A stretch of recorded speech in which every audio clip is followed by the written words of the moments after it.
9 a.m. and we're going to get started on our cast here today. A couple of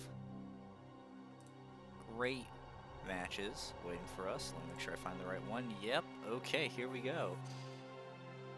Hopefully this looks okay on stream.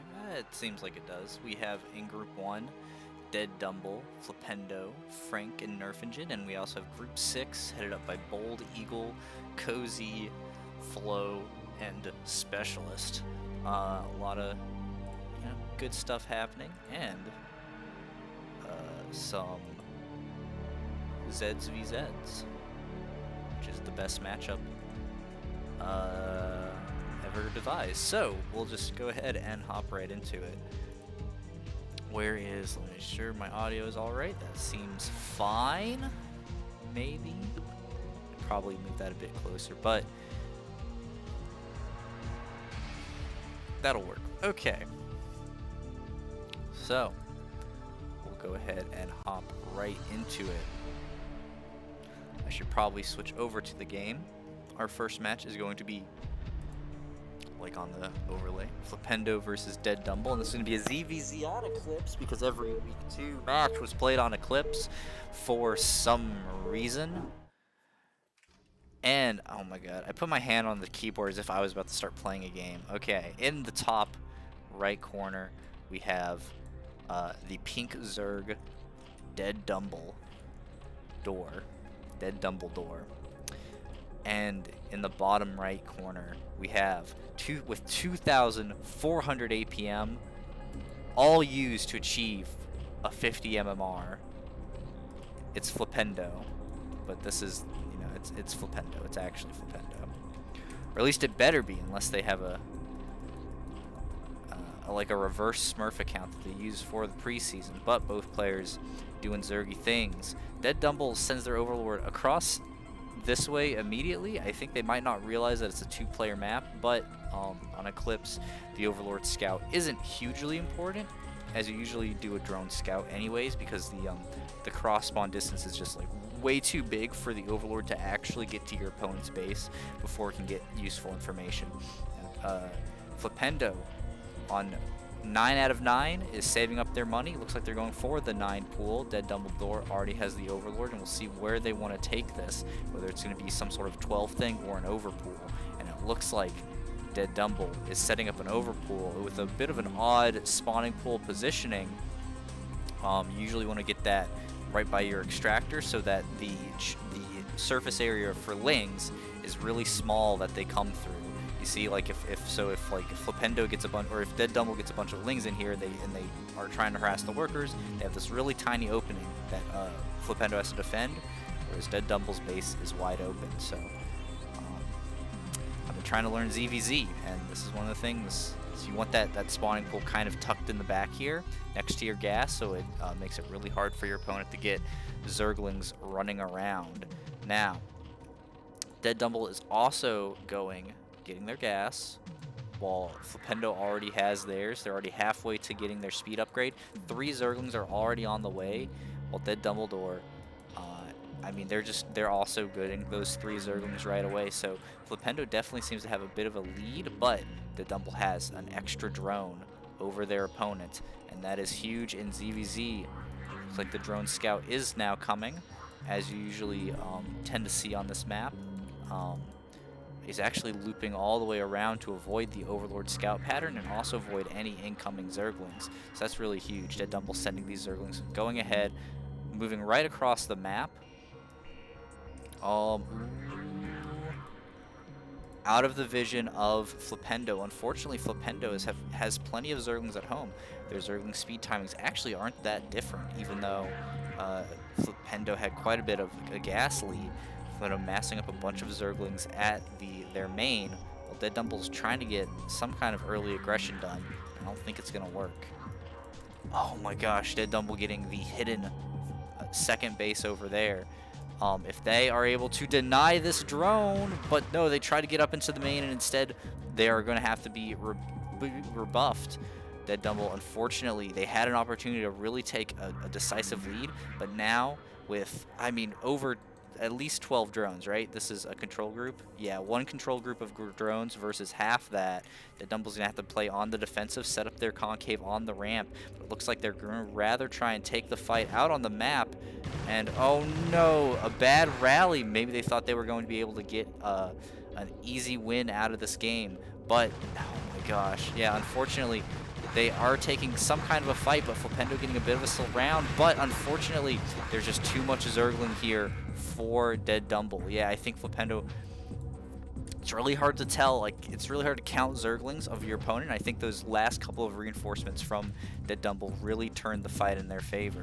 Now Flipendo's on the back foot as DeadDumble is charging their units across the map. And remember, they do also have their second hatchery already up. Flipendo's trying to develop hers, but now DeadDumble's forces are dead. And we might see a seesaw. No, Flipendo deciding to just stay back, defend, and power up on these two bases, getting their third hatchery in their main. Lair started for DeadDumble, and Flipendo is nowhere close to it. See, they only have 12 gas, and they aren't mining. That means that their ability to turn to change into lair is going to be very hampered. Also, the hatchery drones were not replaced and were down. Oh my god, amazing pickup here by DeadDumble. Flipendo moved out onto the map, but they were on move command instead of attack move, and they very quickly evaporated. Unfortunately, DeadDumble overextends, and the reinforcing Zerglings from Flipendo are able to take them out. But again, DeadDumble really just needs to limit the Zergling count and try and keep Flipendo down, because really, they don't know that the lair isn't on the way from their opponent, and this is really the unfortunate thing about the Overlord coming over here instead of heading straight to their opponent's main. Flipendo trying to macro up hard. They have an extra Overlord, and they are getting a lot of Zerglings. Their supply is gonna skyrocket here, but again, they never replaced those hatchery Zerglings, so they've been 2 drones behind this entire game, and you can really see that in the resources. Big fight out on the map. Flipendo's force is getting split up, and these distraction Zerglings are doing a great job picking off a couple of extra ones. And now Flipendo, honestly, DeadDumble might not even need the Mutalisks to win at this point. With 8 Zerglings rather in production from Flipendo, DeadDumble. This is just the meat grinder here. And the Zerglings are going to start hammering away on the hatchery, but the reinforcements should spawn in time to be able to take them out. That Zergling actually is caught on the side of the hatchery because he had nowhere to pop out of. So that's pretty funny. Yeah, meanwhile, Flipendo knows exactly what's going on. They see the lair, they see the spire coming up, but they still don't have any evolution chamber or spore colony in production, and that is really going to they have nothing to counter the Muta switch when it comes, but they are also miscalculating where their opponent is at economically. While there is no extra drones mining at this base, it is 2 hatcheries, and so Flipendo, oh my gosh, and Flipendo taking these really awkward engagements where DeadDumble's getting really nice surrounds, and unfortunately, there is just a massive Zergling here for Flipendo. They're shaving, they have plenty of Zerglings to spare, but if they want to be able to win this game easily, they need to be able to retain those forces. But now there's no more Zerglings left for DeadDumble, and I think really it is their larva count is starting to hurt them. They're pulling these Zerglings back up the ramp, and the Mutas are coming, but are they going to be too late? Flipendo getting up into the main of DeadDumble. That is a lot of Zerglings, and those Zerglings will murder these drones extremely quickly. We might need to see a mineral walk down to the third, but we are not seeing that. Instead, 5 drones, 4 drones, 2 drones. Only 1 drone surviving, and 2 Zerglings are honed in on it. These Mutas need to fly across the map and start dealing the damage that they need to win. Zerglings taking down the spire, and Flipendo is just pumping them constantly. The evolution chamber is up, so as soon as these Mutalisks clean up these Zerglings, they will have to move. And again, you're really stuck on 3 Mutalisks, because DeadDumble has to reinvest all that into drones, but unfortunately, Spire goes down, and a looks like Flipendo is just going to take this win with the Link Flood, catching their opponent unaware because they did not, you know, hold their ramp. I think DeadDumble played way too aggressively for what their position was and what their win condition in this matchup was, and the thing is, it's really hard to tell what that means because they didn't have the Overlord in the main. That's why it's so important. Scouting information is like one of the most important things in this game, and yeah, if you don't have that, like if you don't know what your opponent's doing, it's really easy to make dumb decisions. I mean, it's really easy to make dumb decisions anyways in this game, but if you don't know what's going on, it's even easier because you're just running off of hunches and guesses. DeadDumble picking off Overlords, and I think that, I mean, it's a play, but they need to fly across the map. I'm not sure what exactly. Oh, DeadDumble actually doesn't have any drones. What they have is what they get. And so wasting time on those Overlords actually is the entirely incorrect play. They needed to get over here to kill these drones before these spore colonies got up. And now that the spore colonies are defending the mineral lines, it is impossible for DeadDumble to actually win this game. GGs are called, and Flipendo is going to take our first match. Just out of curiosity, I do want to know how many Zerglings were killed in the making of this replay. It looks like we had, so if you subtract the about 10 drones that DeadDumble had that were killed by Zerglings, we had 63 Zerglings killed killed by DeadDumble and 67 killed by Flipendo. You can see there's nearly a 30 unit difference in what they produced. So yeah, all right, let's kick us back to that splash screen, and we can mark Flipendo down as a win. First game of the day, and yeah, it was a good one. You'll love to see the ZVZ. All right, our next match is going to be DeadDumble versus franc in a Zerg versus Terran. Once again on Eclipse.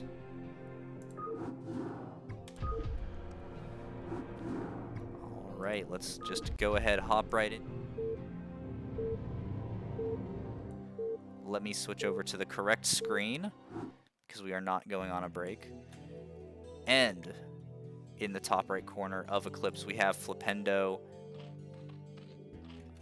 I loaded the wrong lead play. Our next match was supposed to be DeadDumble versus franc, but that's okay, because it is a ZVPT nonetheless, and we will get to it. So in the top right corner, we have Flipendo, once again playing as the orange Zerg Brood. In the bottom left, we have franc heading up our teal Terran colors, trying to be a hero. Right, Flipendo sending their Overlord straight across the map.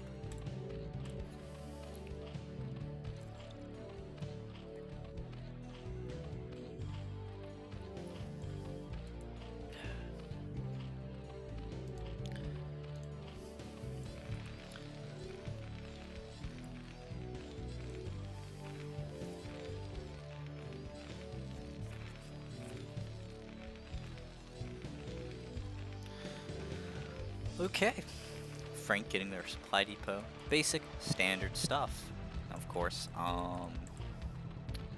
If you are watching this, if you type in exclamation points, if you're watching this and you're not in the CPL, type in exclamation point CPL, you'll be able to join that. Additionally, okay, 9 pull here from Flipendo. Nope, I'm sorry, it was an overpull. I am bad at reading builds. So we're gonna see a pretty big Ling timing here, I think, from franc. I think overpull's an aggressive build. I always forget which, between the few of them, which one is the more aggressive. Or like what exactly overpull counters. I know you can get the Lings out. You get more drones out before you do the Ling Flood. But yeah, barracks coming up near the high ground. That'll help them defend up there. And then, yeah. Flipendo doing their Zerg thing, getting their expansion up. You love to see it. Franc, meanwhile, is set up in the base of Flipendo, just checking it out. they're really going to want to look for what is coming out of these eggs. If they see like both of these eggs turn into zerglings, they're going to want to play a bit more defensively. And if they see just a single drone or even multiple drones and just a single pair of zerglings, they're going to want to play a bit more. They can be a bit more greedy with their opening. However, unfortunately, you know, as is often the case, I would like to remind everyone that Group 1 is a bit of our lower level players. And so you see something like that, and honestly, again, it's just executing everything in this game is so hard that, like, normally, if I were being like, okay, what's the most optimal play? This isn't it. I don't think you rarely ever see this kind of like setup in a professional game or at a higher level game, but at the lower levels it's a lot more excusable because you can just be like, okay, they're a bit unsure in their macro, and they just want to play as safe as possible. Now, I'm not sure about this because I believe even this bunker is out of range of the Marines, and I believe that like Frank is just doing a way big, like too much of a safety overextension. 2 Marines will kill 2 Zerglings, but honestly, like, I think we're going to see, and this is unfortunate, but I think this is going to be, oh man, I hope that was a cancel. I wasn't paying attention to the health of the bunker. But again, I think there's an unfortunate thing here where Frank also is only mining 1 SCV on gas, so they were setting up for a low gas barracks expand, but instead, they're going to have to probably, cobble something together here. It feels like they've been thrown off. And yeah, I mean, this is unfortunate for on the side of Frank once again, and I believe Frank is actually even a new player to the CPL, so I won't be as critical as I could be, because obviously I could just be like, oh well, what are they doing? This doesn't make any sense. But they're a new player. You want to play safely. For new players, oftentimes just playing safe can be the correct call, even if there's like, oh, well, you lose in an economics game or whatever. It's like, no, just don't die, you know? Just don't die, and you'll eventually learn how to play better and be able to, you know, expand this and scout your opponent and know, okay, my opponent's only made 2 Zerglings, I have 5 Marines, I can take this expansion. But it also is a thing of there's just it's like openers in chess, right?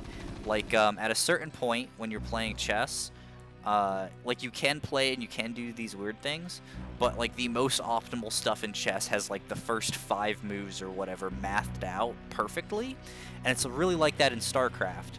And nobody's going around being like, well, why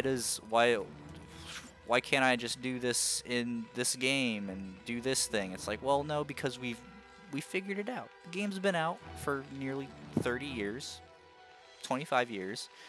Like, we figured out, like, what the best openers are, and sometimes you just have to be like, listen, this is what you do. And thankfully, that's what the CPL's for. So I hope Frank stays in it. I hope they can learn, and I hope they learn a thing or two. The channel point rewards change. Yes, I removed the end the stream rewards because I was like, you know what, that is a fire I'm not willing to play with on a CPL stream. On every other stream, I'll leave the end the channel thing, but for the official CPL stuff, I am not going. Official in large quotation marks. Oh, and the ZVZ Bloodbath one I also removed because I don't want to interrupt the CPL stream for that either. Although I guess I could do it after the game, so maybe I'll go in and re-enable it and we can Bloodbath ZVZ. Anyways, Flipendo behind this, I mean, they're kind of just playing their own game. I've been spending this whole time talking about Frank, just because I felt it was, you know, it was easy. Every Overlord should be named Teddy the. So I spent all this time talking about Frank, and that is just because I think, you know, they need it more. They aren't playing terribly, and I think really it just comes down to that is a what? This is the jailer. This SCV is in SCV prison. Is not allowed out. So in the chat, Escalade redeemed with the channel points that every Overlord should be named Teddy the Overlord. And I don't think that's how that reward is supposed to be used, but you know what, we'll take it. For this cast, every Overlord is some variation of Teddy. Okay, the SCV finally got out of jail. But Flipendo, I mean, not to discount what they're doing, like I said, we've been talking about a lot about Frank, but Flipendo doing a great job behind this. They're macroing really well. They're getting their mutas out. They have their whole muta flock, and honestly, this is like where the game starts to end. Frank doing a great job setting up their turrets, but again, it's like, that's a lot of muta. And when you get all the muta, yeah, the muta.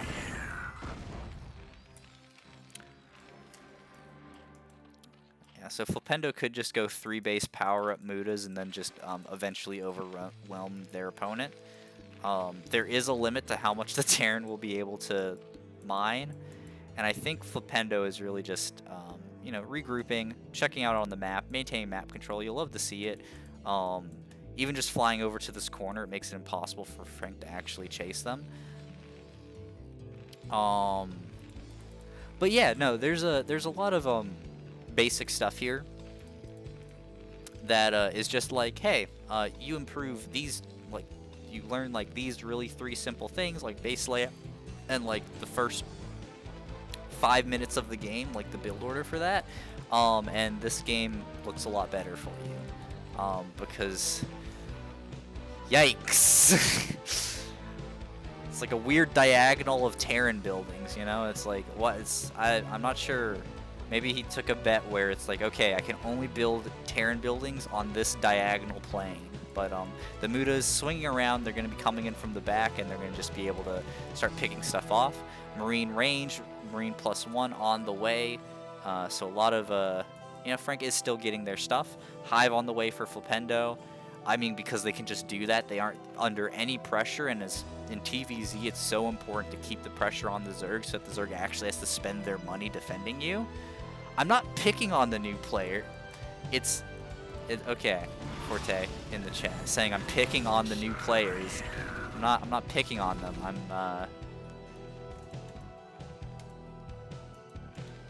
Okay, I'm picking on them a little bit, you know. I already gave him a whole spiel about how, like, I'm not trying to be too mean to them, because like, this is clearly, like, watching this, I'm like, okay, they're a new player, they're learning the game, there is a, you know, a certain amount of leeway that provides, but I'm just saying it's kind of funny that all the buildings are built on a diagonal here.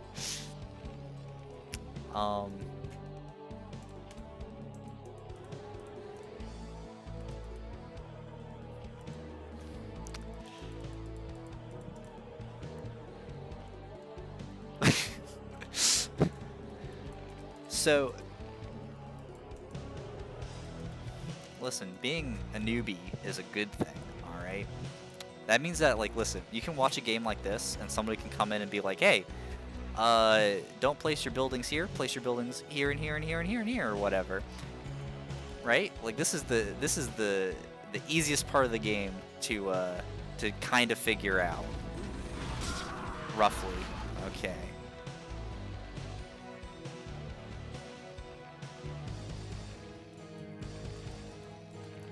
I mean, and for what it's worth, Frank is doing a good job of, like, building, like, being defensive. It's just that isn't enough to win the game. And when there's so many mutas, the Zerg is just kind of taking the map. You can see they're up on 4 bases. They're on Hive Tech. They can just kind of win the game however they want. They'll just suck up all these resources. Frank finally moving out to expand. But, you know, adrenal glands for the Zerglings are on the way. We'll probably see Ultralisks and Defilers come out as soon as Flipendo actually gets their economy up. So, yeah. Frank the Marine. Alright, which one will be Frank? Which one looks like they have a lot of personality? So in the chat, Escalade redeemed naming a unit, and they are going to name this Marine right here, on the cliff. This is Frank. This is actually the Commander Frank on the cliff overlaying his defenses, and then there's a bunch of Zerglings.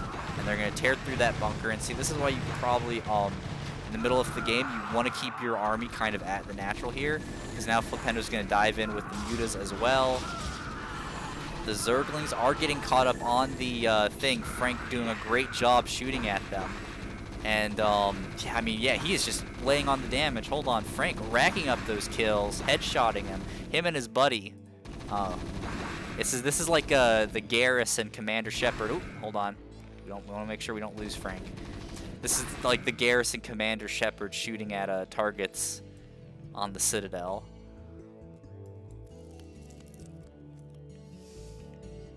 But now the lurkers are coming up.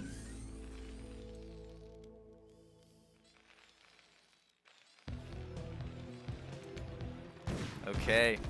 The Marines are moving down. The lurkers are in position. A single burrow and all these Marines are dead. Commander Frank sees his men slaughtered and runs into the battle. But unfortunately, he dies. And this whole operation has come to a gruesome point. Zerglings getting on top of the supply depots, but the Marine kind of mess up their AI as they try to figure out a way to go and attack them.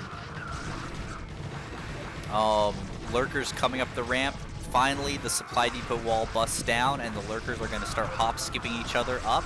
Marines falling. I don't even know where all these deaths are happening. They're running straight first onto the lurkers. The mutas dive in. They get torn apart by the Marines and the missile turrets. There's only one lurker left. Two lurkers, actually, rather.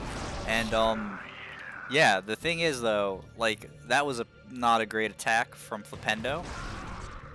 But Flipendo has 6k bank, 2k, 3k gas, basically. So they can just keep pumping units.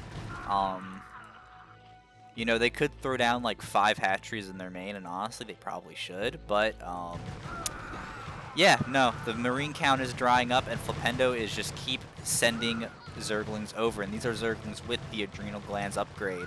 So they are going to tear through these poor medics. And Frank's army fighting valiantly to defend their commander, but the Zerg menace just keeps getting in and keeps reinforcing.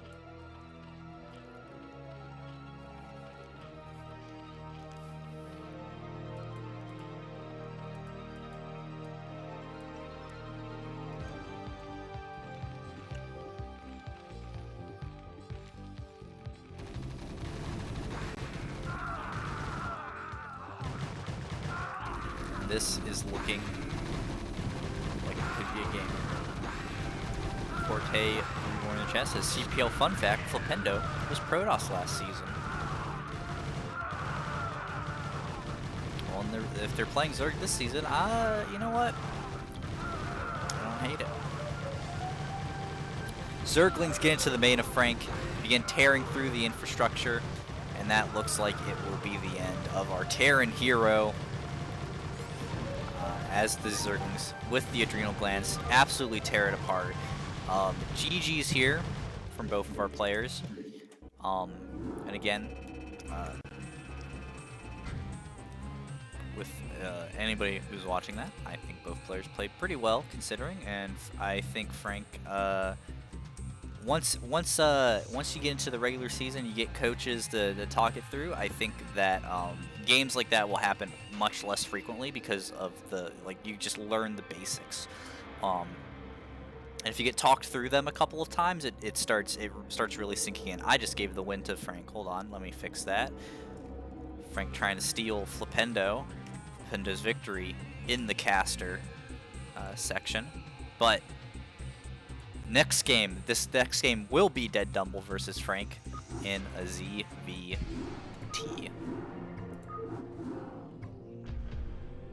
If I can find it, and I can. Alright. Let's go ahead and start that up.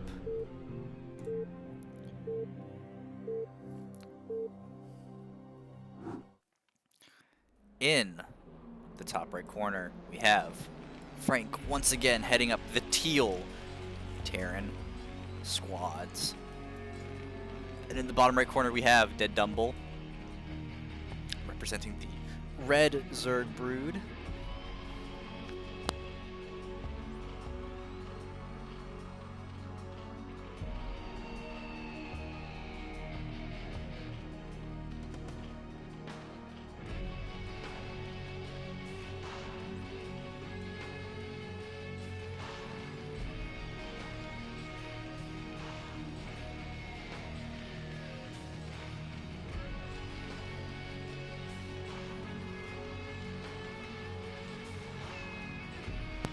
I suppose we'll see how this game goes. Overlord sent out across the map. Again, I think this might just be a case of maybe not being used to Eclipse and just taking like lessons they've learned in 4-player maps and trying to apply them to a 2-player map. So you know what?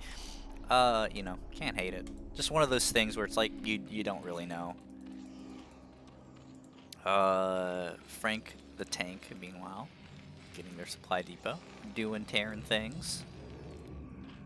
And once again, spawning pool for DeadDumble goes down. And I suppose we're just going to see where this game goes from here. SCV Scout heading out, barracks on the ramp.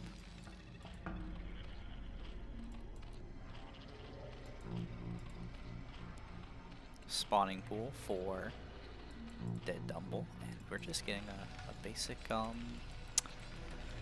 pretty basic TVZ stuff so far.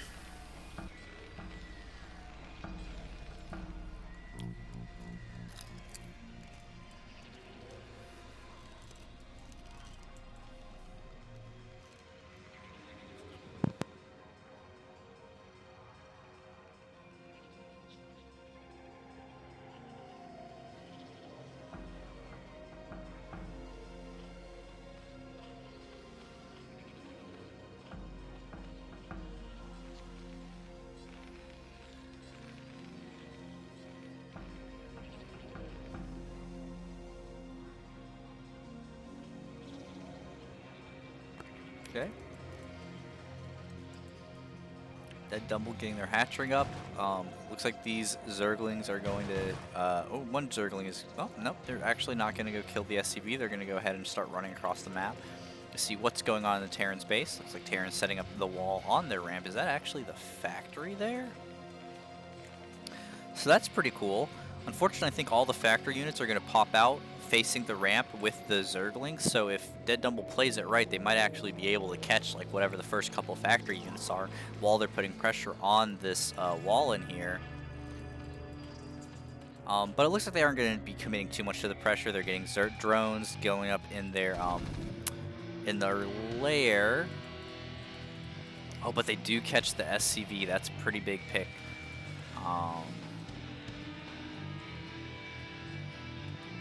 But the factory will continue to finish as these extra Marines come out to help shoo the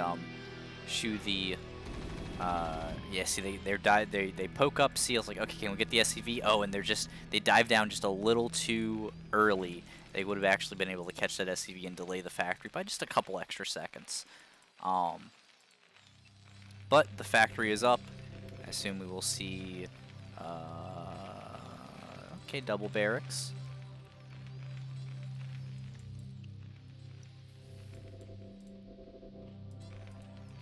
SCV harassing the drones. That should probably be a victory for the SCV, but DeadDumble decides that he'd rather have the extractor. Spire coming up for DeadDumble, as you tend to want to do in this matchup. Scouting SCV is taken out. Overlords, Teddy the Overlords, positioned on the corners of the map.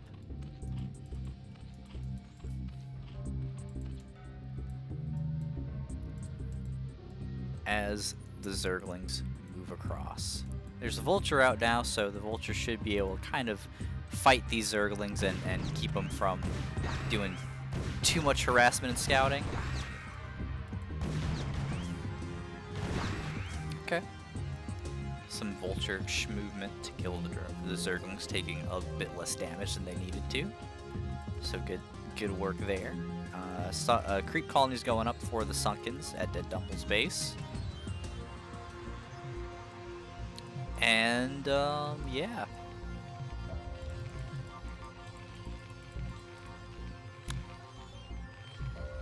Both players just playing a bit more passively. Just, you know, macroing up, getting their stuff. Okay, that Sunken Colony would probably be better up in line with the others, but, you know, maybe if a drop comes in, it can kind of help defend the ramp. Or if Frank decides to do a wide walk around all these Sunkens up into the main, it could help with that. Also bridges the creep of the natural and the main, so if this were StarCraft 2, that might yeah, be helpful.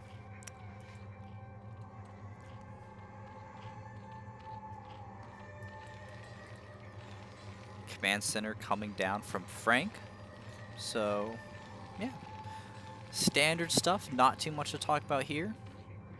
Oh, DeadDumble getting into a pretty nasty supply block there at 26. You hate to see it, but they fixed it pretty easily. 5 Mutas in production.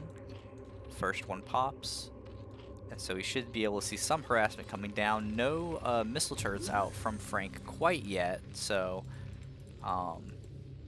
it's pretty good. The Mutas have a pretty big chance to start dealing a bunch of damage.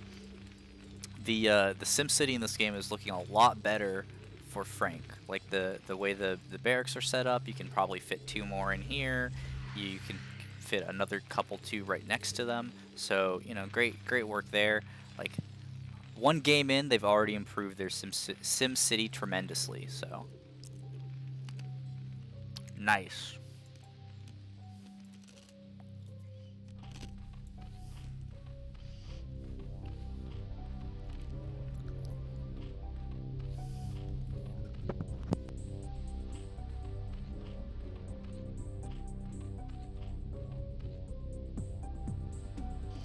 And finally, we got Mutas. They're on the way.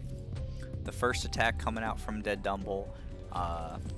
While Frank is also moving across the map, unfortunately, they are not going to get anything done. Those 2 Sunkens are more than enough to defend that small attack force. But these Mutas have a real opportunity to just get in here and just start dealing damage. They can get on top of like all these Marines here. And this amount of Mutas, if they're careful, they probably can kill these Marines. Depending on if the Marines... Ooh, Frank actually doing a great job of getting the Marines under the Mutas so they can all like get on top and target down the same one. One Muta getting really low, but again, I don't know, those Mutas are just really good. The attack goes in and they are not going to do anything at the main there. And DeadDumble, sometimes what I just saw was the peak example of why sometimes you just don't micro, okay? But as DeadDumble is tearing through the supply depots here, this should be a pretty easy win. They can dive this missile turret and take it out. They can stay on top of the barracks and kill these Marines, and that should be it for our Terran player. Unfortunately, those Mutas are just really strong, and a lot of them are really low on life. But yeah, the SCVs will fall, and behind this, DeadDumble can just keep pumping Mutalisks, and so there really just isn't a way that this game can go anywhere else.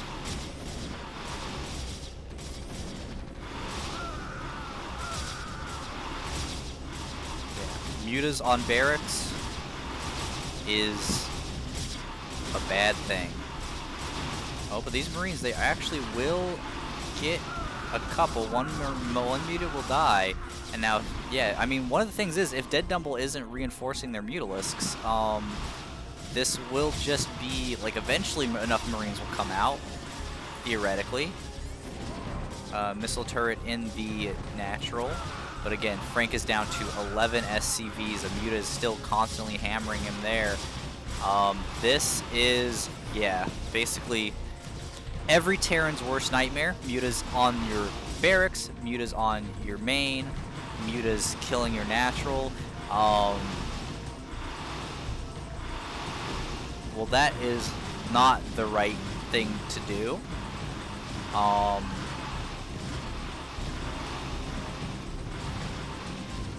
Teddy the Overlord coming to help assist with the death of the CC there. Oh my god, if he gets these missile turrets up. Okay, if he built like 5 more missile turrets, I don't know why DeadDumble was like, I need to kill this expansion. He had Zerglings on it, and really it was more important to just keep the mutas up in the base here. Now there's only 5 Mutalisks left, and the Marines are still kind of trickling through. Like, I mean, don't get me wrong, Frank the Tank is dead, but like, that kind of like backing away, buying time to let the SCVs build missile turrets, like, listen, if you made a couple more moves like that, this game would get thrown. Or at the very least, it would get very awkward. Frank, meanwhile, is rushing to defend, rebuilding their barracks, getting more missile turrets up, and producing more from everything here. Zergling tearing down the front wall here, as DeadDumble is just macroing up, getting all these extra hatches. Great best practices there. Has their Ultra Cavern, getting their upgrades, getting Defiler Mound, just getting all the tech that they need. And Frank the Tank actually holds. No, go kill. No, what?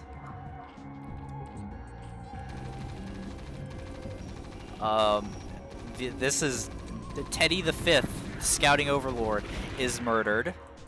5th of his family. It is an unfortunate situation here. Frank the Tank out of minerals, so he can't. Luckily, he was able to repair his buildings up into the yellow, so they will not burn down. But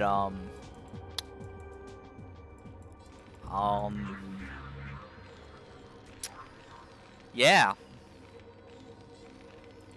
This is an interesting game. DeadDumble kind of had. I mean, okay, let's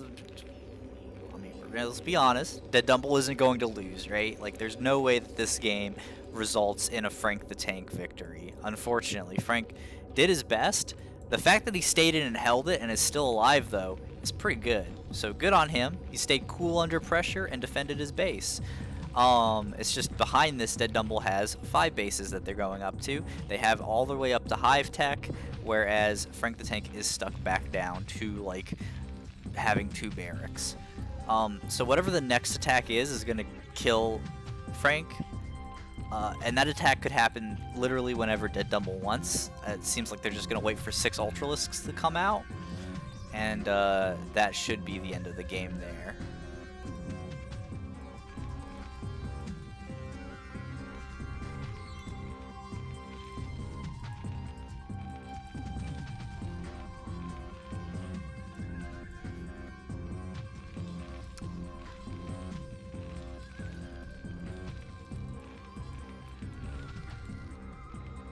Huh.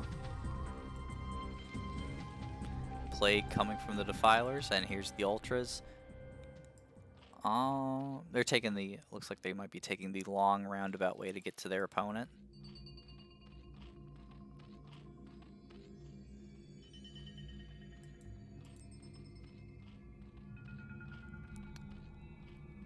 First Zealot. Okay, escalated, redeemed another named unit, and we'll get to that when we get to our first Protoss game.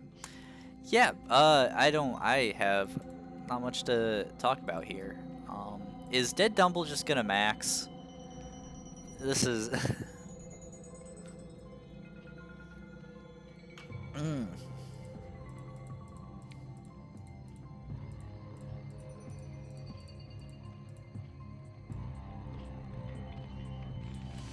Like, their opponent is dead.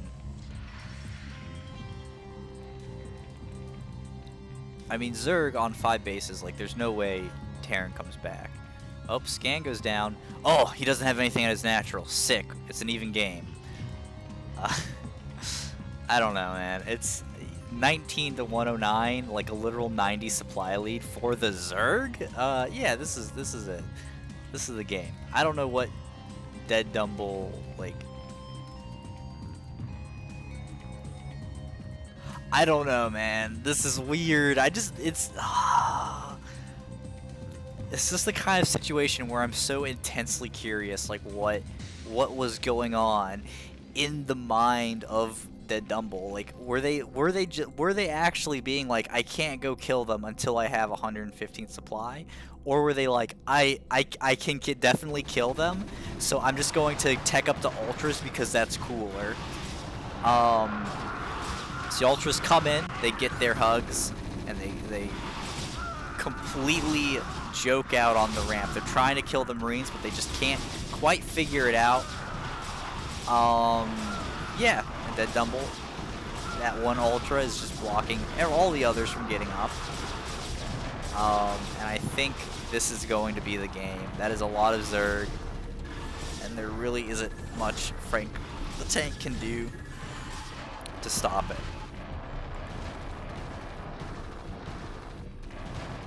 Okay, the Zergling's finally moving up.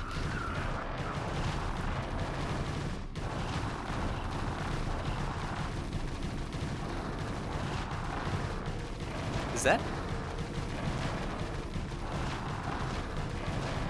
Okay, so you need 2 SCVs for every Ultralisk. Add that to the list. It's 1 SCV for every Dragoon, 2 SCVs for every Ultralisk.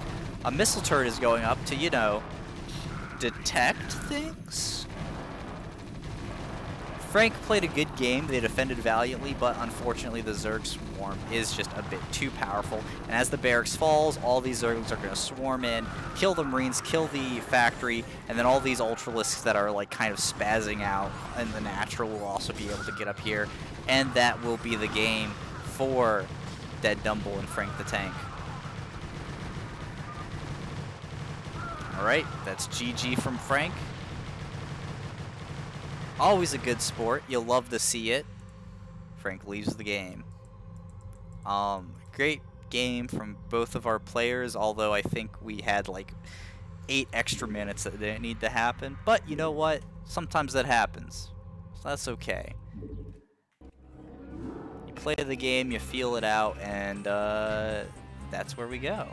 Now, Escalate in the chat, redeemed. Naming a unit that every first zealot for this cast will be named Phoenix, and when that first zealot dies, the first Dragoon is also named Phoenix. So our next game is going to be, that's the wrong overlay, hold on, let me go to the right one. Our next game is going to be, let me actually also do our score here. DeadDumble 1-0 over Frank. Our next game is going to be DeadDumble versus nerfingen. Nerfingers. Yep. For another ZVZ. We're gonna hop right into it.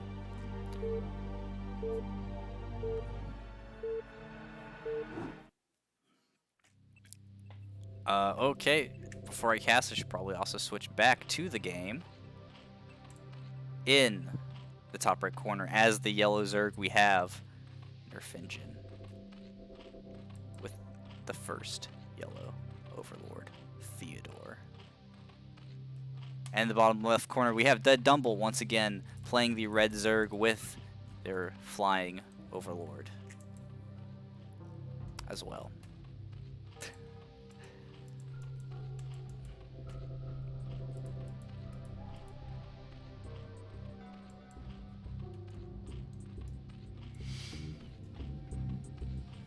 Okay.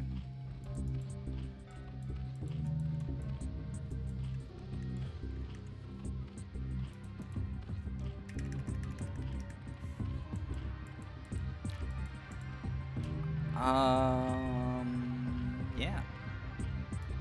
Nerfingen slightly ahead, or actually, DeadDumble actually got their overlord slightly faster, so it looks like we're going for either 12 hatch, 12 pool, or overpool. One of the many options available to Zergs.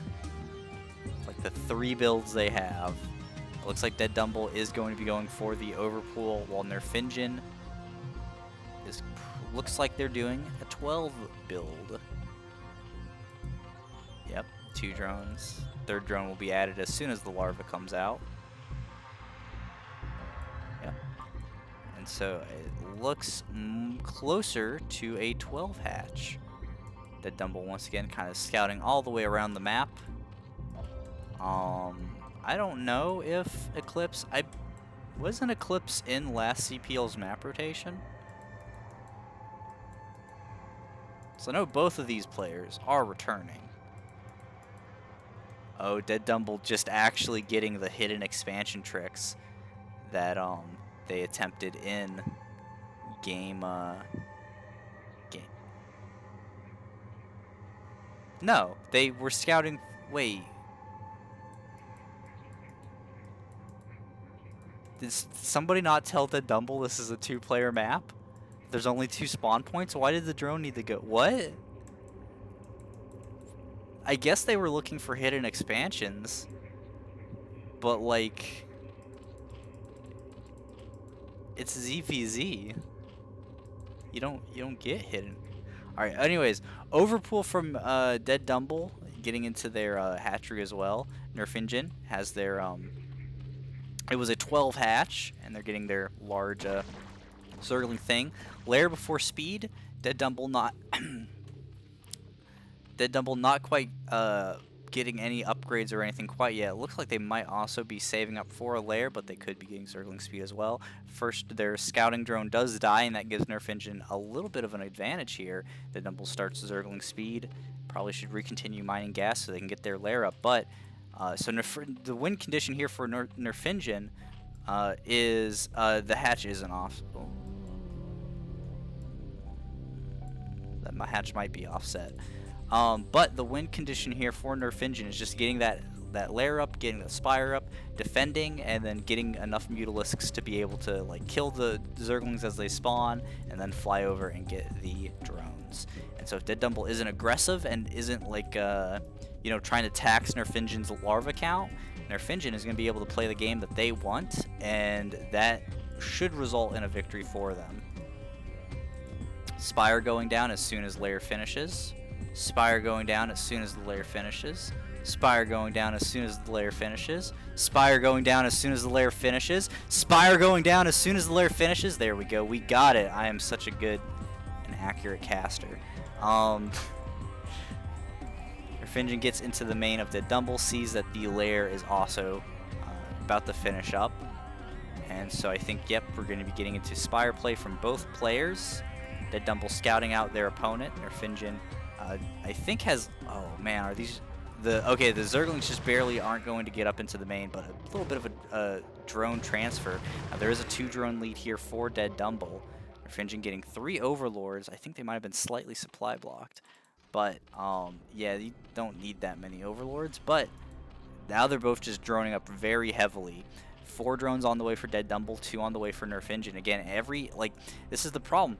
When both players are playing passively, it really kind of, like, honestly, it is just kind of random who gets the drone lead. And in this case, it's working out in DeadDumble's favor. They have 15 drones to 11, and every single drone is so precious in this matchup. And without like any of the pressure being put on, Nerfingen is going to fall behind. Wow, DeadDumble's actually droning even harder up.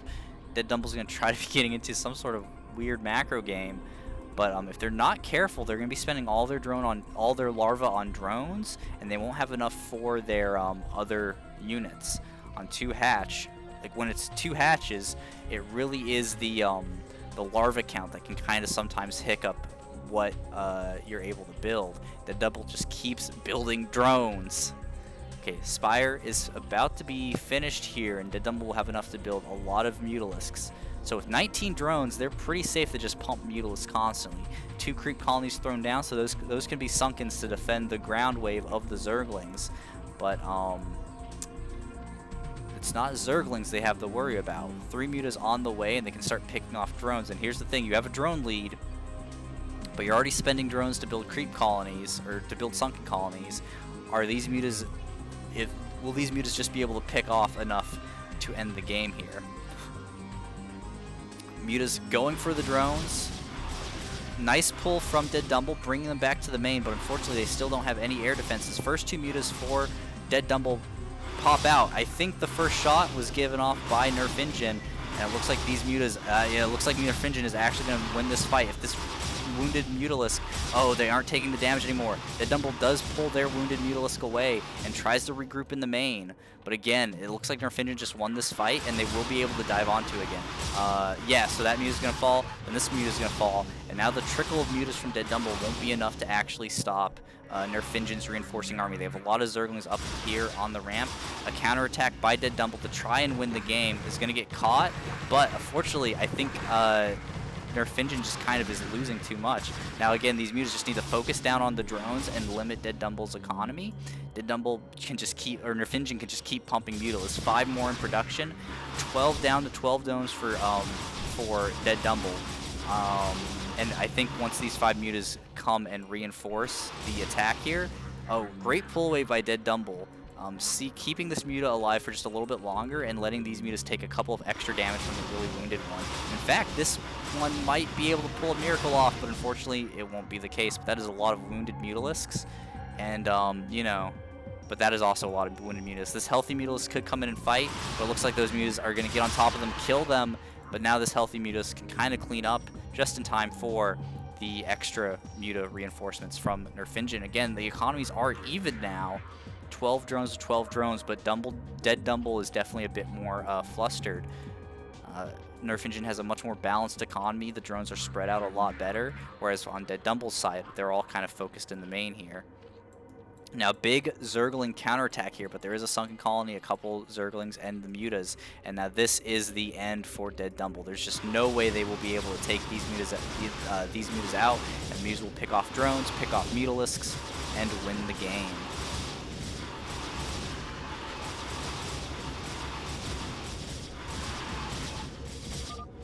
DeadDumble GG's in the allied chat and leaves the game.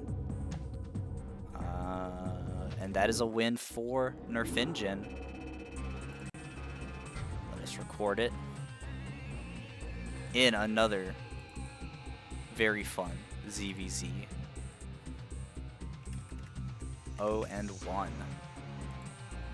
Alright, 2 games left in the in Group 1 here. We're going to have Flipendo versus nerfingen as our next game.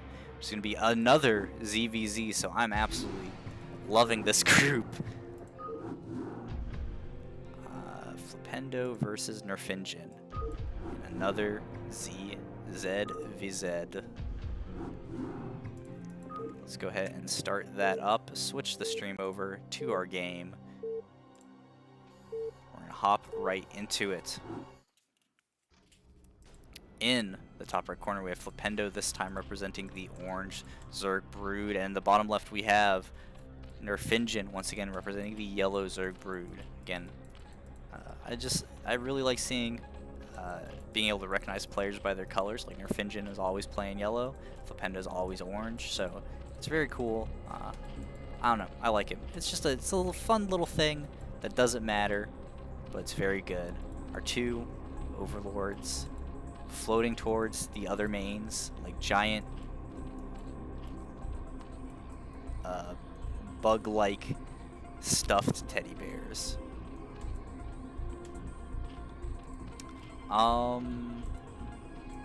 Yeah, both players doing Zerg stuff here, bringing the drones up.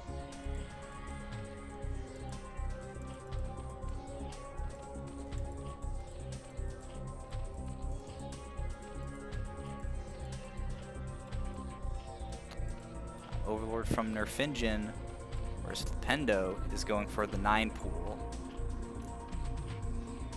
So faster Zerglings here from Flipendo. I believe that does favor them, but I have no actual idea.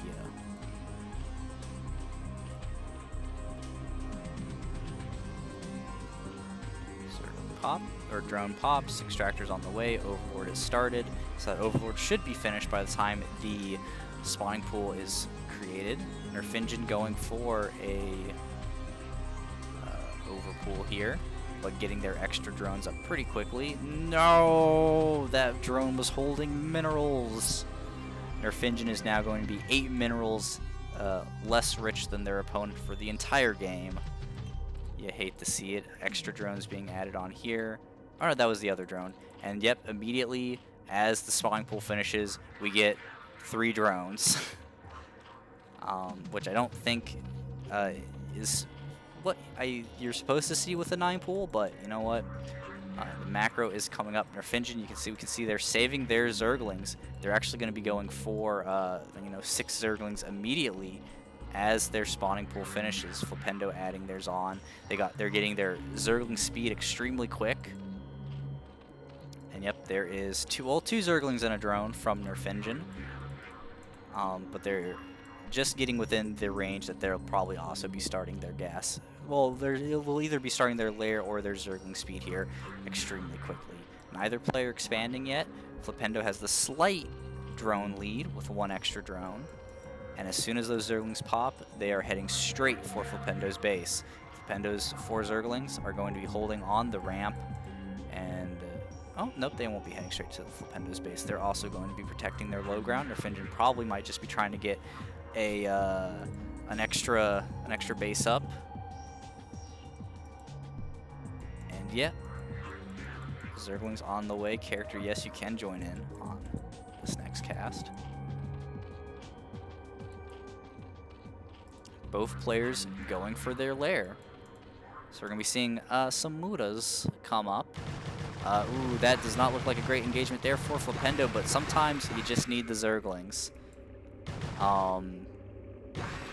And I think Flipendo went into that battle with a couple more Zerglings than their opponent. And as these Zerglings are running across the map, there is just an exposed hatchery down here. Flipendo, meanwhile, is also going to be expanding behind this.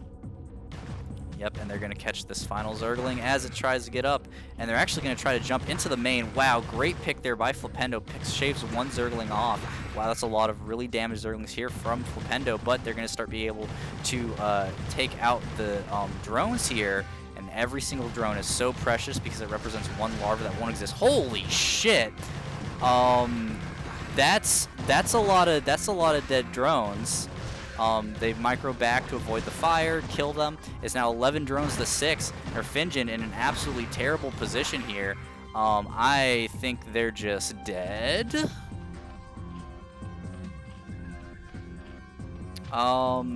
Yeah, I mean, Flipendo can just keep sending... I mean, listen, this is how much Flipendo thinks they're ahead. They're getting faster Overlord movement in ZVZ. So if that explains how much Flipendo thinks they're ahead in this game, that is exactly what it is. It is now 5 drones to 10. Flipendo has twice the economy of their opponent, and with the Zerglings just keep flowing across the map, nerfingen is going to have to really rely on this sunken colony to defend them, and this natural hatchery, it's probably impossible to save. The next round of Zerglings come in, they wrap around nerfingen's Zerglings, kill all of them, and run straight into the main. nerfingen GG's, and that is the game. Sometimes that just happens, and that was a pretty big, it looked like it was going to be a regular, or a ZVZ that gets up into the Buta mid game, but instead, we saw that sometimes you just have enough Zerglings. Alright, so that is a 1-0 for Flipendo. Flipendo now with us going into the last group of the day. It looks like Flipendo is by and far the winner of this group, winning all 3 of the games that they played.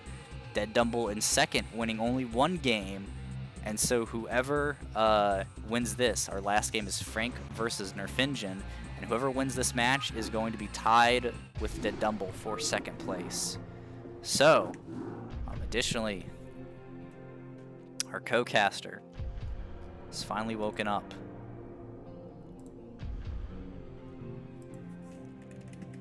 Let's get them on the call.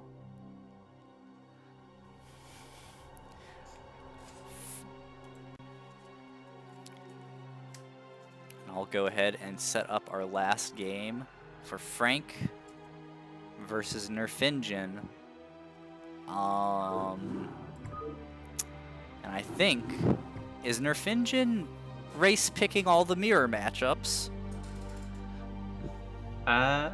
Maybe he is. I don't know. Yeah, because our Frank versus nerfingen game, it is not a ZVT. It instead is a Terran versus Terran. I came to this group for Zerg. And they tricked me, and they're giving me TVT? Oh wait, hold on, you aren't in the game, shit. Hold on, it's fine, yeah. I'll reset it. Hold on, we're professionals here. I'm gonna rehost the usual password and yeah, I was just about to join and then... Oh wow. Nice. Alright.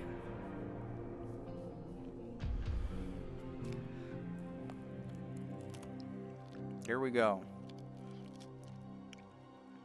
Now we'll start the game. Move it over.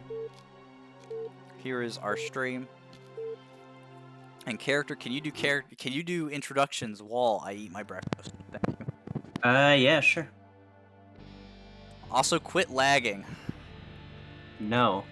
Quit torrenting those Steam games, okay? Listen. Alright.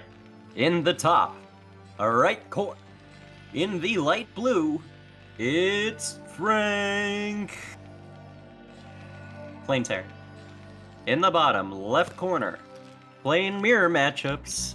In the yellow, as Terran, it's nerfingen. Okay. Also, Frank is teal. Light blue. Yeah, don't worry about it. Well, yeah, you're right. You're right. It is teal, but you know, teal kind of is a light blue, so you know, it's like kind of like a bluish green. I mean, it is bluish green, but listen here.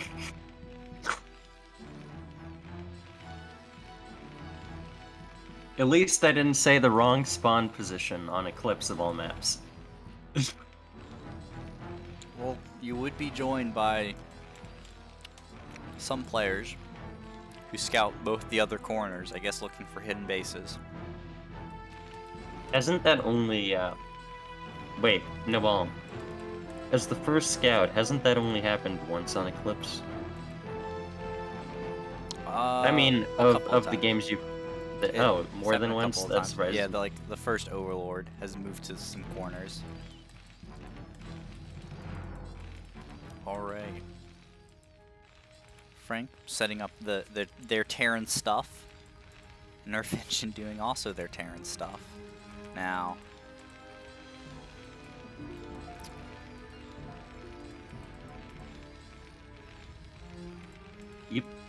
Yep. Although, I will note that Frank does not have a gas yet. It's, his gas is just a bit later than nerfingen's. Normally you get your gas on 12, and nerfingen got on 12, Frank got it on 13, which means his factory is going to be later. Yeah.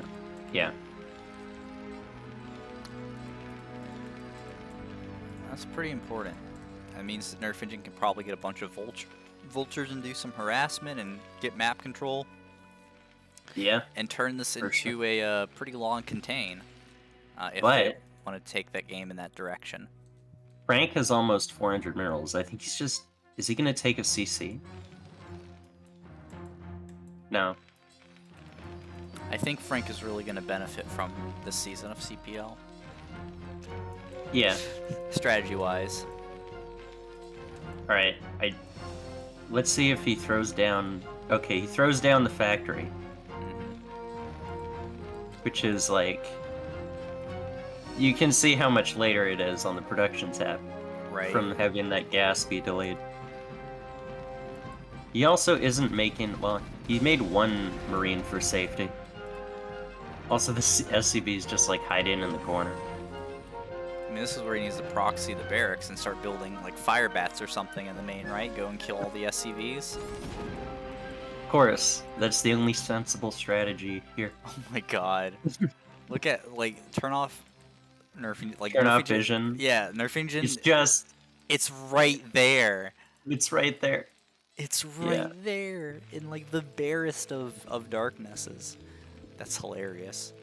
At least he can't throw anything down though, because then he would see it. He would get spotted then.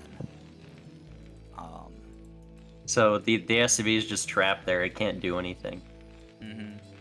Well, we can scout. Well, Frank is, he's using those extra minerals he's got from to throw down the CC. But he hasn't started vultures or anything. Right, I think it looks like he's moving his buildings around. Just reconfiguring his SimCity here. Yep, getting that machine shop up. I don't think a tank can get down there though. Like you think that's too vultures? small for a tank? That definitely does look pretty scary for a tank driver. I think vultures could get through there, but I don't know if a tank could get through there. Jesus. Thank you, Hangs, in the chat for pointing out that I did not correct the stream title. Yes, this is Group 1 and 36. My apologies. I'm bad at streaming. Thing is, though, if nerfingen had built, like, if nerfingen didn't go for this double machine shop play, like, he could already be in his base with vultures and, like, deny the expansion here. Not just deny the expansion, like, you could get enough vultures that if any vultures came out, like, he could just pick them off instantly and it'd be game, because he could just pick off all the SCVs. But this double tank play is also going to be strong, because Frank just, frankly, pun 100% intended, hasn't been making any units. Yeah. It is a bit. I mean, nerfingen has a slight supply block here, so like their like aggression is a little inhibited. But yeah, I mean, you have one vulture to defend against 2 tanks and a marine, or one vulture and a marine, 2 vultures. Yeah, listen, it's not good. Yeah, he already has siege. He's got mines and speed on the way for vultures. Oh, and he moved his barracks over the vultures so that Frank would have a hard time selecting them. But yeah, the siege mode comes up and the contain has started. There is not. Yeah. I think this is gonna be an RSL game, isn't it? We're gonna be here for 30 minutes, aren't we? Nah, I don't think it's gonna go that slow. Just because Frank has no units, and that's the only reason. But he's about to have 2 factories pumping out siege tanks, so. That's true, but if you've noticed, if you've watched Frank's production, is that he hasn't made units whenever it's been possible for him to make units for a long time. He's also getting a missile turret up by his and yeah, oh god, that's a bad rally. Tank takes 2 shots. He's getting a missile turret up by his factories. Yeah. And no offense to Frank at all, but like the way that everything, like all the units are being produced, it just feels like it's mouse only. Oh man, I didn't even think about that, but that definitely kind of makes some kind of sense. Whoa, he's lifting the command center at his main? Oh no. He was all mouse only. He was like, okay, listen, I need to start using hotkeys, and he lifted his command center character. Okay, are you saying Frank needs to use these hotkeys when he makes when like hotkeys cause mistakes like this? Use your mouse. Don't lift your command centers. But in real talk, this has kind of like been the theme of Group 1 that I've seen, especially in Frank's games, where it's just like I'm watching this, I'm just go. You just need. This feels really mean, because it's just like, okay, we'll just wait until the actual CPL season and we'll come back to you, you know? It's like, there really isn't anything much to comment on here, or like be like, oh, well, you can do this or this or this, or strategically this is what went wrong. It really is just, you know, it feels weird. It is just play better, and you don't know how to play better until you have a coach come in and say, hey, this is what you do. We also have bots in the chat, so if you're interested in buying followers and viewers, don't do that.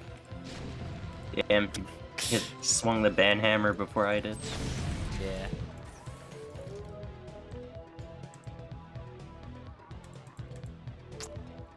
Yeah, so I mean the contain's set up, and Frank is, like, I mean, yeah, nerfingen has their second base set up. They really don't have a way to burst out of this contain, so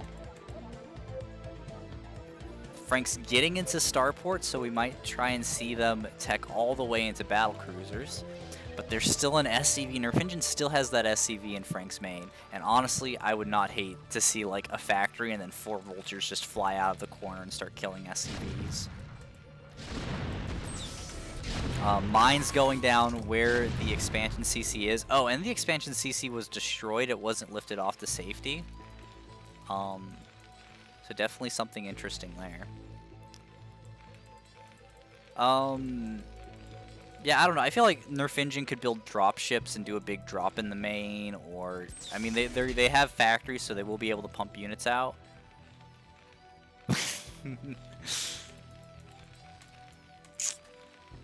Yeah, no, I just don't. It's yeah. Frank is doing a good job using their engineering bay as a spotter. They will kind of push out a little bit. So see, this is like a good play here. But again, I guess the issue is the factories by the ramp. It honestly, like, this SimCity is like actively working against Frank because they aren't able to move their units around like efficiently, right? Like a lot of these tanks, like I think the tanks just straight up are actually stuck between the factories. Yeah, I think so. Yeah, this just, I mean, there really just isn't much to comment on here. Now Frank is like storing a lot of bank, and it is just not the best.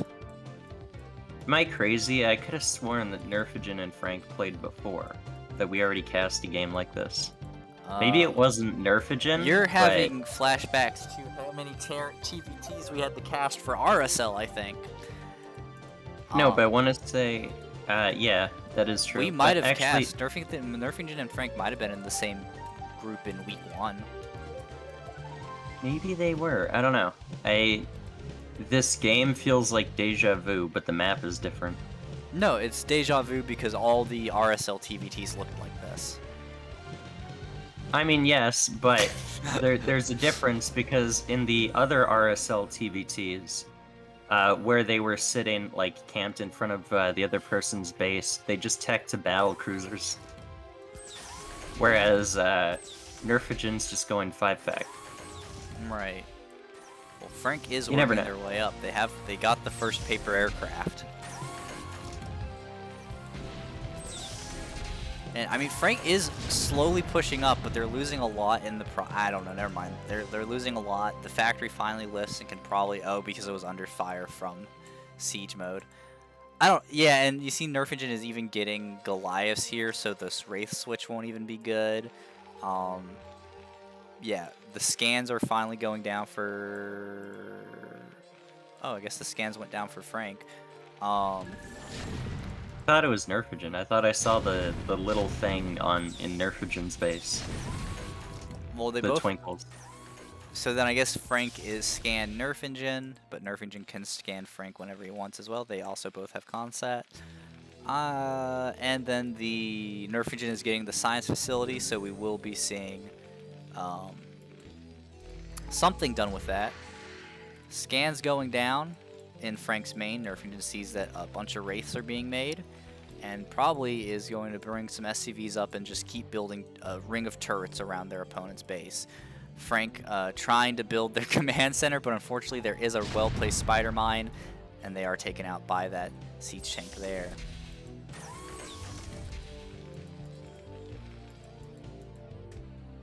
Watch, like, just as the CC finishes, the tanks siege just enough forward again to kill the CC. Right. Well, that tank does siege forward, and they will actually be able to take that out. And the vultures will dive in and kill the SCV. And it looks like this tank on the high ground is going to get shelled. Oh, and just Barely. That is a hero tank. 2 HP and 2 kills. That's a very powerful tank. But wow, dang. 1 vulture shot took it out. A vulture does do about 2 damage to a siege tank. And finally, the wraiths are in play. They're going to be tearing through that barracks as it's going to try to float back over to where the Goliaths are. The tanks on the low ground are getting completely shelled by nerfingen's tanks.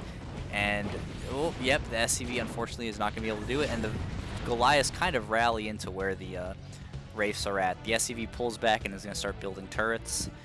Nerfingen, meanwhile, is just doing more things. Yeah, their macro kind of is falling behind hard here. I think he just... Frank killing their own missile turret so the siege tank can get out. Whenever you see APM just... I wanted to say, I don't know. What were you going to say? What about APM? Don't worry about it. I don't know. Yeah, like... Don't worry about it. It's actually really funny. I'll talk about APM then. Is that oftentimes when you have these big micro like things, or like you can tell the players are focusing on a fight or something, their APM actually will drop because they aren't doing with very many actions. As opposed to if you're microing, it's like you have to click, you have to build a unit, you have to click, you have to build a unit. So it actually like macroing actually increases your APM way more than microing in a fight. Yeah. So like, you know, Frank down to 40, Nerfingen all the way down to like the high 60s. Nerfingen kind of comes back to their base, does a big macro round, and that bumps them up. But yeah, you can definitely like, yeah.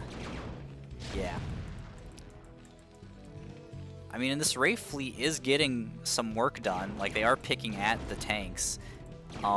That missile turret for some reason just isn't finished. Nerfingen decided that he wanted to take his SCV off of the 188 completion missile turret to go and heal a siege tank that was going to die anyways.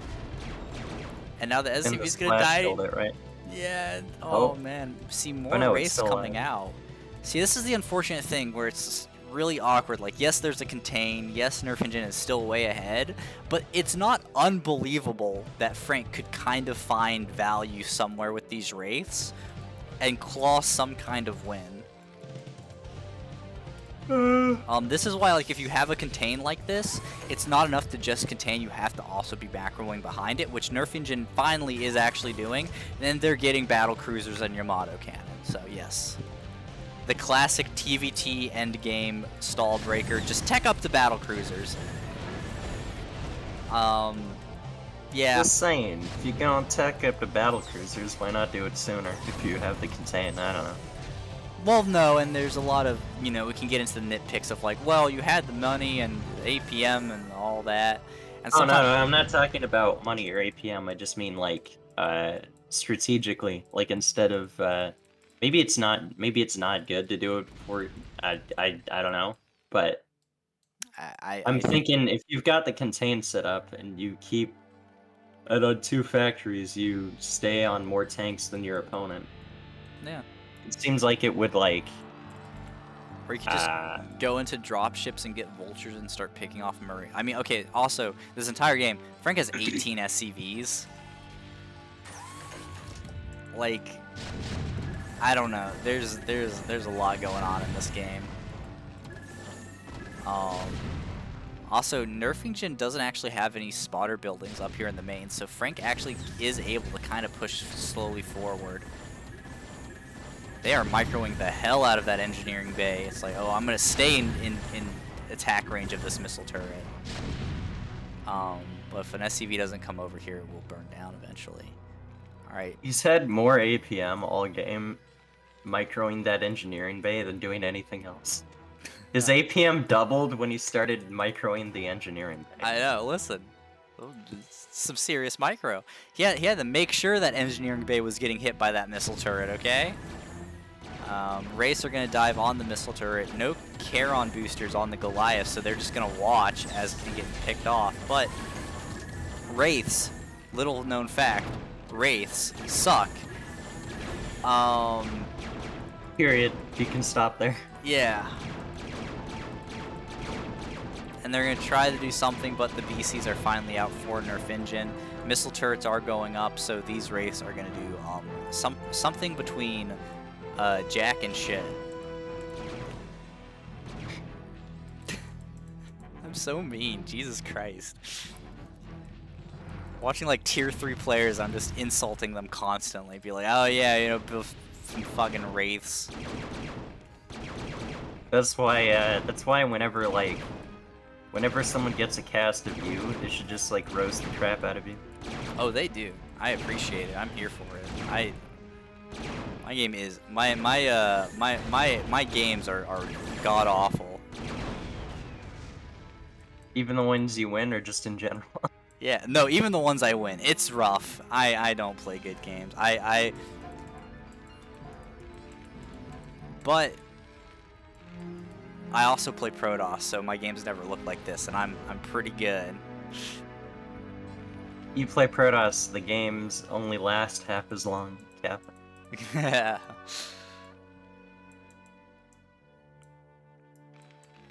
Oh dang, Frank lost their eBay. Thanks for pointing that out, champion in the chat.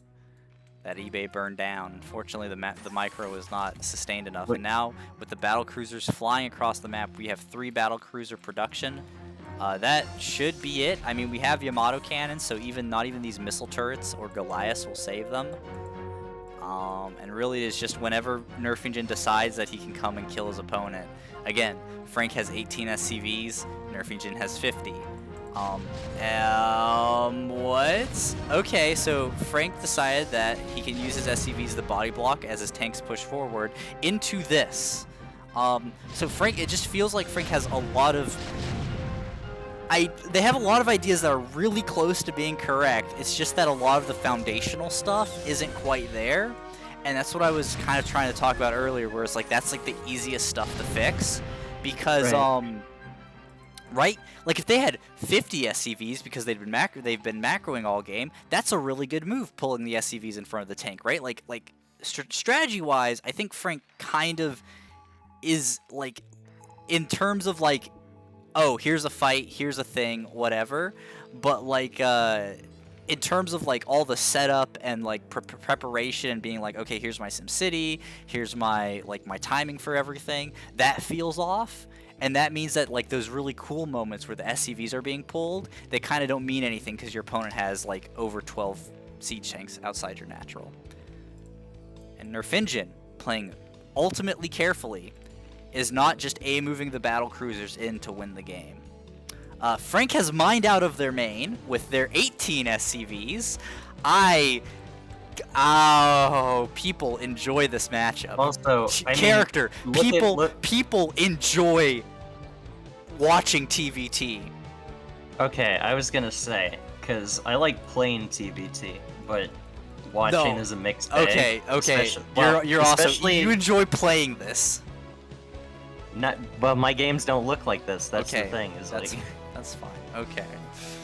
But sometimes, but like if I get contained like this, I'd probably have already left by now.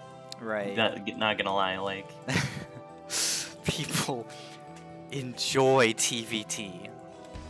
It's ununderstandable to me. 5 battle cruisers. There's more supply in battle cruisers right here than everything that Frank has. But I was going to say that if you look at nerfigen's vision, he just doesn't have any vision. Oh, and that SCV is still in the main. Right! From the beginning. Just at some point, nerfingen could just be like, what if I do just build a factory in here?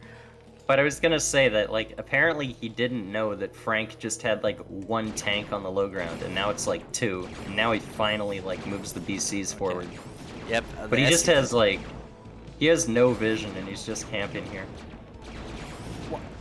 My God, he's like, I can't move forward. My opponent might have anti-air, so let me abuse the high ground here with my battle cruisers at 22 minutes into the game.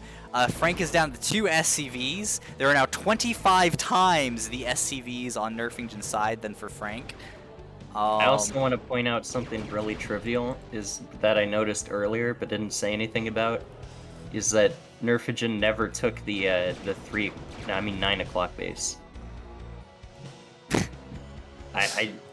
Does he know it exists?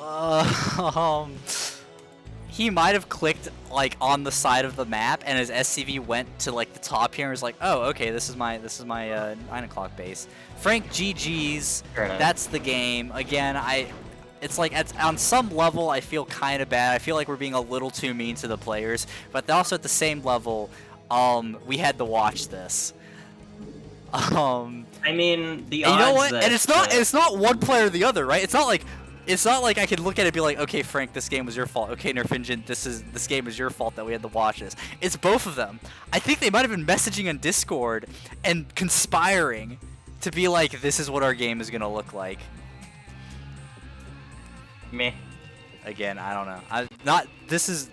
Again, if they're watching, this is mostly jokes and memes. I'm not actually like upset. No, it was a good game. Everyone gone. Yes. You bullied them it's at like, a CPL. Have you seen the Gordon Ramsay like the meme where it's like, oh, gorgeous, beautiful, and the other one is like, you fucking donkey? That's like me casting like low-level ZVZs. I'm like, oh, gorgeous, they're doing their best. Oh my gosh, look at the Zerglings running around. And then me casting low-level TVTs, like the tier 3 TVTs. I'm just like, I hate this, you fucking donkeys. And yes, it is, the co-caster is character. No, as Nightcat correctly pointed out, Scimo is the co-caster. He just streams it. I'm just too lazy to put it up on my channel. Oh god, I need to actually correct this list. That was our last game, Frank versus character, and nerfingen takes it, tying up, getting the tied second place of Group 1, and that's the end of Group 1. Don't clickbait us like that. There's 6 games. 1, 2, 3, 4, 5, 6. Yeah. Yeah, 6 games to go. It's not the last game, it's the last game of Group 1. Yes! We now have Group 36. Which has a familiar face, or name, rather. BoldEgul. Zerg player. We cast them last week, right? Yeah, I came in the middle of a weird ZVZ. Yeah, and it's actually really funny because I think from week 1 I casted Group 36, and I think they're like in the same group. Huh. Yeah. Even if for some reason their replays are marked as Group 34. Listen. What was the name of that like organization from like 1934 where they like rewrite history? The like, I don't know. 1984? Wait, fuck. Is that even the? God damn it. George Orwell's 1984? Yeah, 1984. You know. Yeah, champion as it. Ministry of Truth. it's called in the book. It's called It's called 1984. They're like, who are these people writing history? I don't know, man. It's 1984. No, I'm saying is, shit, you're rewriting history right now. I knew you were part of the Ministry of Truth. Oh, okay. Ministry of Truth. We're all gonna be like, TVT is an enjoyable matchup to watch. You will enjoy watching siege tanks stare at each other from across a field. Our game is up, by the way. We've always been at war with the Teal Terran. We've always been at war with the Teal Terran. The reason is because their siege tanks haven't been your emperor. Crossed across the map yet. Alright. I am going to go refill my coffee real quick. I'm going to start the game, go ahead and give us character introductions, and I'm going to go refill my coffee. I'll be right back. I say this every time he leaves. And then comes back. I'm like, it's weird for me to introduce people when you can only see one of the players because I can't move his camera. Anyway, introducing the players. In the top right corner of Eclipse, as the yellow Zerg, it's BoldEgul. And in the bottom left corner, you can't see him, but he's there, just like the wind. The purple Zerg, it's Cause. Or underscore cause.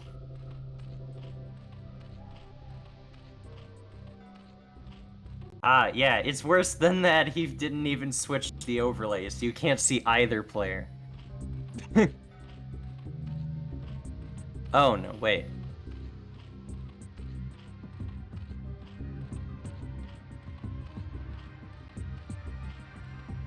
Oh, he did switch it, okay. Then why do you lie to me, Pete? Why you lie to me?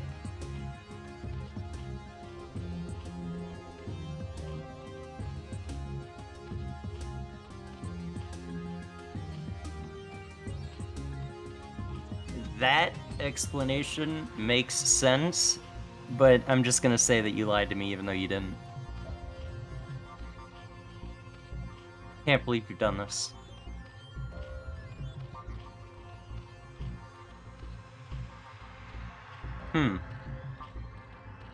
I do not know Zerg builds that well. I do see a 12 pool out of Cause, and gas first out of BoldEgul, which I don't know what gas first means, because it seems weird to get your gas before your pool to me.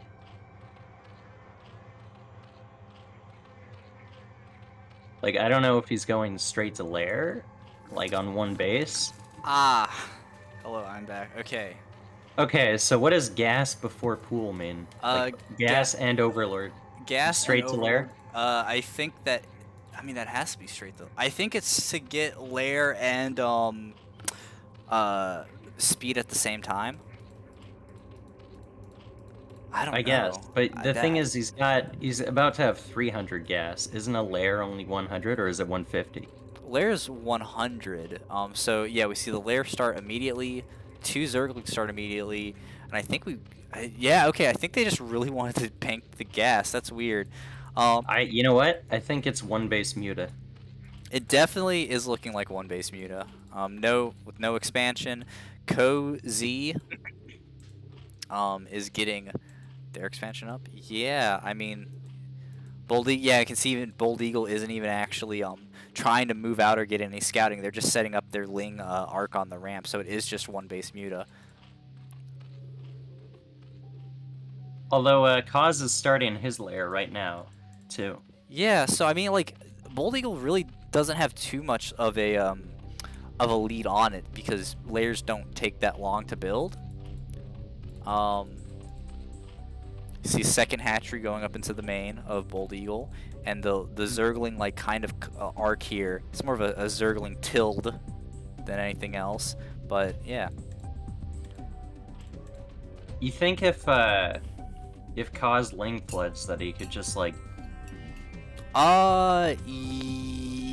Yes.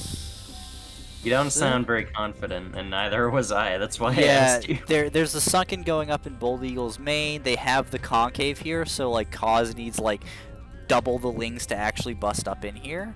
So, and then you have, like I said, the sunken. And if the ling flood happens, they know it's going to happen. Like they're gonna see it, so they can also just counter produce lings.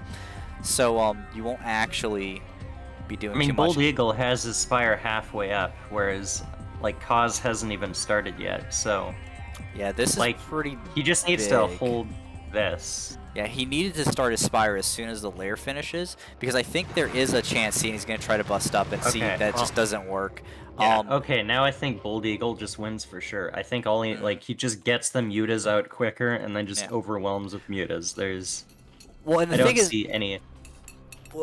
Yeah, and the thing is, Cozy actually wasn't even that far behind, right? Because they have 2 bases up, so they just have to not die to Mutalisks. And if they had started the Spire right when the lair finished, then they would have been able to get their mutas. Their mutas should have popped at the same time BoldEgul's mutas got to their base. But because they waited so long and tried to do a weird attack at the ramp, it just didn't work out. And so now they have to go into like spore colonies, and that is an awkward position to be in. There's 5 mutas and 1 overlord making. Yep. I temporarily forgot the production tab existed and clicked on every single larva egg. Good job. No, you know what? You don't trust the production tab. You're a live field reporter, okay? You go straight to the source. Of course. But yeah, we see spore colonies starting in the main and the natural, and I mean the problem is the mutas, and see BoldEgul knows to just dive right over to the base and then just start picking off drones. But he did lose a muta.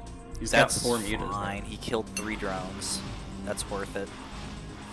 Listen, no muta left behind, okay?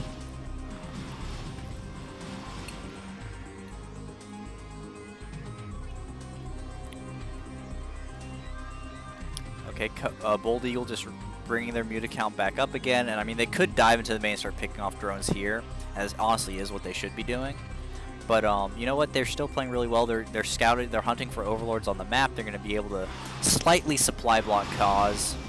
Well, that overlord's going to die, and then the replacement is immediately going to come out. So it really actually. Also, yeah. Cause's Spire is just finished, and he's getting flyer attacks, whereas BoldEgul's getting carapace. And I've heard going flyer attacks is bad. It is very bad. Well, if your opponent, I mean, it's better than not getting anything, but if the opponent who's getting carapace is going to have an advantage, though, right? Because I think flyer carapace is like 200, and flyer attacks is only 100. So there's a lot of situations where you can squeeze out flyer attacks, and your opponent can't get anything, and then you're ahead. But in the case where your opponent is able to actually get carapace, you're going to be behind. Now, these mutas are just actually going to be able to keep they're going to be able to hit this Spire. And once that dies, yeah. Cozy has one pair of Scourge. I'm surprised he's not trying to hit it from a slightly, more north angle, because the other Spore is further away. That probably would work, and so placement Spire going down, one Scourge on muta on the way. Yeah. I mean, the fact that the Spire got killed before he got any mutas out is huge. And he's just forced to place down all these spores to not die. Ooh, but Cozy is getting up into the mineral line here, going to pick off at least 1 drone. Yeah, at least 1 drone.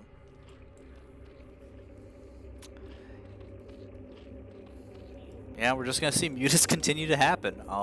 They're going to be able to pick off drones where their drones are undefended. And Cozy's just going to have to keep getting spore colonies. Yep. BoldEgul +1 flyer attack started. They're adding on a bunch of extra drones because they just can behind this. Cozy has up to 1k gas, but no resources, no minerals to spend it on. They might just have to flood out a bunch of yeah, that's probably enough mutas to actually kill that spore colony, you know?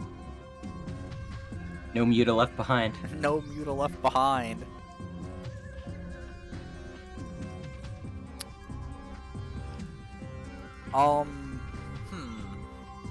Yeah, I don't know. It feels like the muta should be able to dive onto the drones and get them all and run out without taking too much damage. But I definitely I can't fault BoldEgul for playing cautiously. They're just poking in, seeing where the weak points are, and then flying out once the spore colonies actually start hitting, getting a unit here or there. Because one of the ways to throw the game is to just have your mutas parked over spore colonies for too long, and then you lose them all. Imagine if we were 10 minutes into a TVT right now.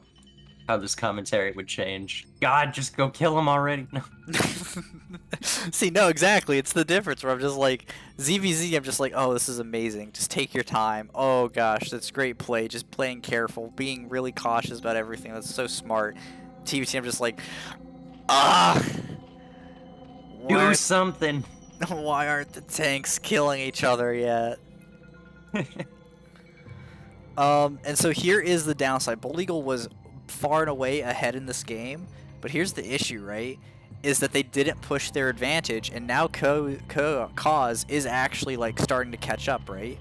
But I think he's still gonna push it an advantage here. He's coming to the main with mutas at the same time as he's running in with all the lings. Yeah, picks off a lot of drones, and that's why Mutalisks are a good unit. Also, Kaz has Scourge, but they were never with the Mutalisk when they were fighting the other Mutas. Yep. And it looks like this dual yeah, attack is BoldEgul's just gonna end it. All right. Really great play there, coming with the Zerglings while the Mutas distract the other Cozy's Mutas away from the natural. Yeah. Kaz is going to try to go for a final desperate attack, but I think they are going to GG as these Zerglings come up into their main and begin tearing down their natural hatchery. Yeah, so one final attack, and I think there's just too much Muta here for BoldEgul, and that is going to be it. Cozy, yeah. GG's. Scourge didn't get any connections. So sad. All right. Back to our splash screen. And that is a victory for BoldEgul over Kaz. Also, you know it's very awkward when, like, you leave and you're like, introduce both players. It's like, you can't see one of the players. Oh, yeah, I'm sorry about that. It's fine. You should be. I need a written apology on my desk by, 8. I'll post it in the CPL chat. Also, I need those pictures of Spider-Man. I need pictures of Spider-Man. Speaking of pictures of Spider-Man, you know what I need? I need clips of CPL. If you're watching this and you see something sick, you should clip that and post it in the CPL-clips channel on the CPL Discord. Because it helps out, it helps like a lot of the CPL staff find like hype moments, and it really helps like put together like, you know, those promo videos that get everyone hyped to play CPL, and like their great promotional stuff, and it really lets people see like the very fun side of Brood War, because a lot of times people just go, oh, you know, StarCraft, that old RTS game where it doesn't do anything for you and it just is a pain to play, but you know, sharing hype moments gets the word out, gets more people in the CPL, and every person who joins the CPL makes it that much harder for staff to figure out. We're gonna have like 15 CPL teams at some point. I mean, last season there was like 7. I know. There's like, yeah. Yeah, we gotta pump those numbers up. We need to get to a point where CPL staff is like, we can't do round robin anymore. There's too many teams. Actually gonna have to create a tier 4 that everyone wants to get put into. Oh yeah. I think once we hit like, you know, just to make the teams. We're pretty consistent at getting that around. The game's up, by the way. We're pretty consistent at getting around like that 200 plus ish mark of players. So, you know, maybe if we get up to the 300s, we'll be able to have a tier 4. And then everyone will ask to just get put in tier 5 anyway. Yeah, it'll be like, oh, I'm too bad, put me in tier 5. Put me up against the AI every week. Right. Alright, let's start this game. Switch. Break. That's the break screen. We're not doing that one. Switch over to here. To be fair, I've been guilty of saying put me in tier 4. Listen, I think a lot of people feel like they should be in tier 4, but they're too good. In the top, right corner, in the teal, it's MG's Flow. Plain Zerg. And in the bottom left corner, playing as the yellow Zerg, is BoldEgul. Wow. Wow. Wow. I am so glad. I am so glad neither of these players race picked away from ZVZ. I was so worried because I picked this group specifically because it had so many Zergs in it, and I was so worried that people were gonna race pick away from ZVZ.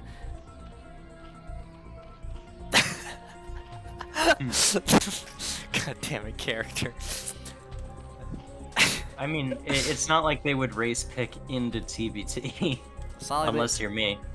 Well, actually, I didn't race pick out of it because I only did mirror matchups. But thank you for doing mirror matchups. That means there's more ZVZ for me to cast.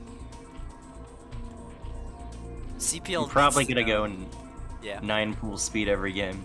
Yes, do it. I'm race picking ZVZ this season as well, but I'm doing Protoss versus everything else. And I finally decided I was gonna actually like learn build orders, so I have on my desk right now. I have 18. Wait. I have a 6 columns and 3 rows of sticky notes with builds written out on them for all the matchups that I'm playing in CPL. I only have one build order written out for PvP, and it's somewhere in my desk, written on the back of an envelope. That's sounds about right. Dude, can I just say, like, ZVZ builds are like super straightforward. It's just like, hey, build this and this and this and this, and then build Zerglings, and if they build a bunch of Zerglings, you get a bunch of Zerglings. And then PvP builds are like, okay, here's some things that you do. You build this roughly, and then if they're aggressive, do that or whatever, right? And then like all the PvT builds I have are like a fucking PhD paper of like, this is what you do in every specific hyper instance of what you scout. I'm just like, what the fuck? I just wanna be able to build arbiters. And it's like, no, you're not allowed to do that. You have to build a nexus. But if you scout them doing 2-fac, you need to instead cancel the nexus and get 3 gateways. But if it's a 2-fac fake out expand, then you need to cancel one of the gateways and then get a robotics facility for shuttles. I'm just like, I just want to. Listen, if you don't have a degree, you can't win PvT. It's that simple. It's that simple. It really is. Artosis says it's like, listen, Artosis thinks that like the Protoss he plays on ladder are clowns, but what he doesn't know is that they had to go to clown college. So it's true. They're all graduates. I can't believe Artosis would diminish the rigorous workload that clown college requires of its peers. And we see BoldEgul actually going for the 1-base Spire play again. I mean, they're getting their lair up. They're going to have the resources for their Spire. The Zergling arc on the ramp is built. But Flow also getting their expansion. Their lair isn't too far behind. So we might be seeing a bit of a closer ZVZ. And I say closer. The last game was close. It's just that, unfortunately, Cause just didn't build their Spire. And that's kind of what lost them there. So we'll see if MG Flow is a bit more on top of that. They will be seeing the early Spire, and they see that the extra hatchery, I think they know that it's not an expansion based on the Ling arc on the ramp, and so we should be seeing their Spire finish, basically start right as soon as that layer finishes, and we do see it. Yep. So yeah. They should have mutas up in time to defend BoldEgul's attack, and they have the drone advantage and the base advantage. So, great moves here by Flow to counteract BoldEgul's precise. Great moves. Keep it up. Proud of you. Proud of you. Countering BoldEgul's precise. Countering BoldEgul's like precise 1-base play. Aye.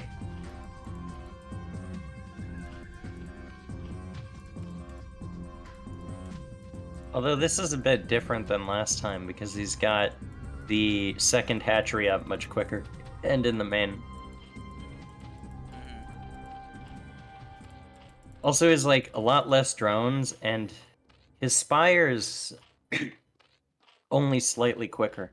Yeah. So I think yeah. Sorry, I wasn't trying to like interrupt you. I was actually just clearing my throat. Oh, okay. Well, I was just saying the Spire is only slightly quicker because Flow actually like started their Spire like on time. So, and Flow isn't going for like an aggressive play here, right?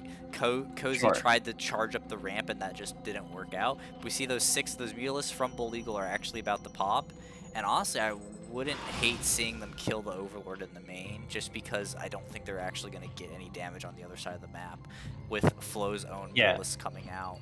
I mean, and Flow also has double gas mining, which is huge, right? Right. I mean, I think Flow is just ahead. Like how these builds have shaped out, like Flow has the advantage. Yeah, BoldEgul just has less drones, and his mutas are later, but Flow hasn't made as many, and that's the only really... Oh, well, yeah, he has now. There's a muta fight going on, and I have no idea who's winning. It looks like Flow is winning, and they didn't get any drone kills. Yeah. Which means that, Yeah, it was 6 mutas to 4, so... Now, I will say BoldEgul does have +1 Carapace evolving, and with these Zerglings coming out, it might be an opportunity to go for that same sort of double splinter attack that won them the first game here. But I don't think it'd be as effective in this game unless he doesn't have anything to unless he just makes enough lings that everything dies. But if he makes enough lings, then he'll have less mutas, and well, vice versa. It's like he could also just lose all his ego to the mutas then. Okay, Scourge do not get connection, but now Flo's mutas are on the other side of the map, harassing the drones and overlords of their opponent. Gonna pick off the overlord. Guys. Flo and BoldEgul are both supply blocked, but Flo in a much better supply position to be supply blocked in. Extra mutas coming out. Still no upgrades from Flo, even though they have the double gas mining. That's the only real advantage that BoldEgul has, because Flo has had a 6 drone advantage the entire game, and he has a second base to mine off of, which it's the longer this game goes on and nobody makes any drones, the bigger the advantage is. But it's well, how can you squeeze out any drones when you need to make as many units as possible? It feels like it's gonna just slowly snowball on BoldEgul. Unless Carapace makes that much of a difference, but I don't know if it does. It makes a pretty large difference, but not against that many extra mutas. We have 11 mutas from BoldEgul and only 7. I'm sorry, 7 from BoldEgul and 11 from Flo. Flo's gonna come into the main and just start one-shotting drones, killing the mineral line, and then backing out as soon as BoldEgul comes in with the increased muta count. Zergling's backing out as soon as the caster makes that call. Yeah, you know. And then he comes back. Things. And then he goes back. Wow, he actually juked BoldEgul's mutas, who are going to be trying to find Flo. They're flying all the way to the corner of the map. Well, Flo is going to be able to kill so many free drones. And then there's also the Zergling attack at Flo's main is also not going to work. And BoldEgul calls it GGG. GGG.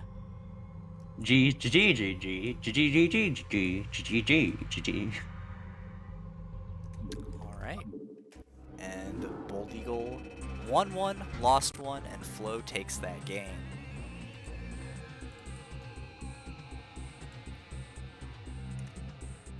Our next game is going to be BoldEgul versus Specialist. So ZVP then, I think. I believe so. Our first Protoss player of the day. Where is... Okay, Specialist. Yep, ZVP. Gonna help first Protoss operator. And open up that, start up that replay. Nerfingen just joining us in the chat. Asking what they did. Nerfingen, you know what you did. We watched that TVT. No, we don't. All the TVTs look the same. That's true. We can't even be sure it was... We might be talking about different games here. But, yeah, listen. I am known TVT hater. So. Hater? Let's just get into the ZVP. Okay, let's just watch some ZVP stuff. I want to be, as I said, I don't know why. Starts hating on TVT again 2 minutes later. In the top right corner, we have BoldEgul. In the yellow bottom. Zerg. Wow. That's awkward. Okay, in the bottom left corner, in the dirty yellow, it's plain Protoss, it's Precision. And I hope you like the nerfingen. You cannot say TVT is the best matchup. We watched those games. Oh my god, I'm sorry. Never mind. We're watching a ZVP. Also, unfortunately, I hope you like those colors because this was done in Melee and Free-for-All. So, you know, we're going to be stuck with dirty yellow and light yellow for our players respectively.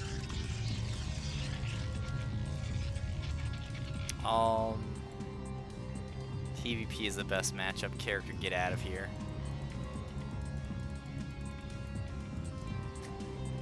Okay.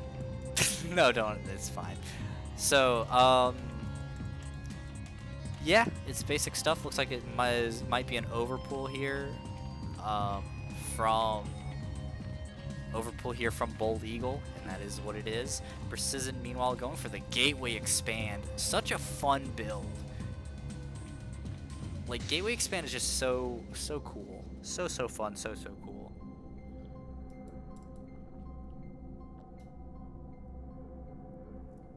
You get so many Zealots out, and it's just way more interactive than Forge Fast Expand, in my opinion. So, it makes for more fun games. Meanwhile, BoldEgul getting their scouting probe up into the main, sees the spawning pool, and also is getting some. Oh my God! No way! No way! BoldEgul, what the hell? Just goes straight for blood. If he gets 2 more shots on that drone, I can't believe it. That is insane. Oh my God, this probe is who I want to be when I grow up. He's going for a second one, but I think BoldEgul won't be able to make it. Meanwhile, BoldEgul is getting their hatchery up.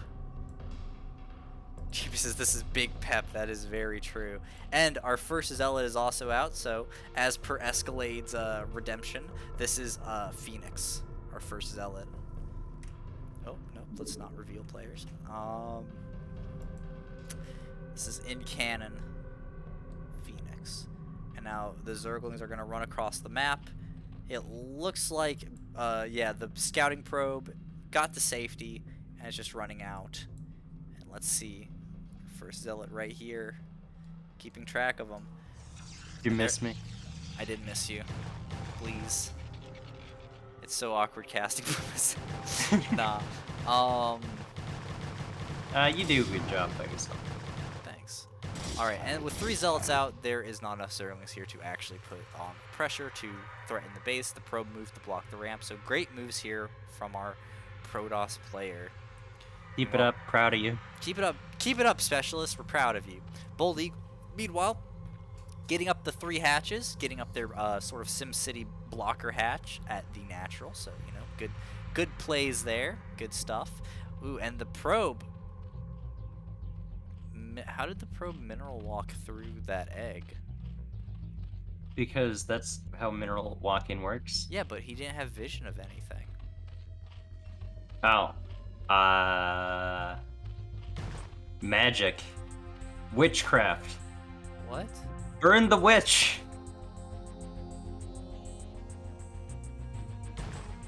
How did he mineral walk in but wasn't able to mineral walk out? Brood War.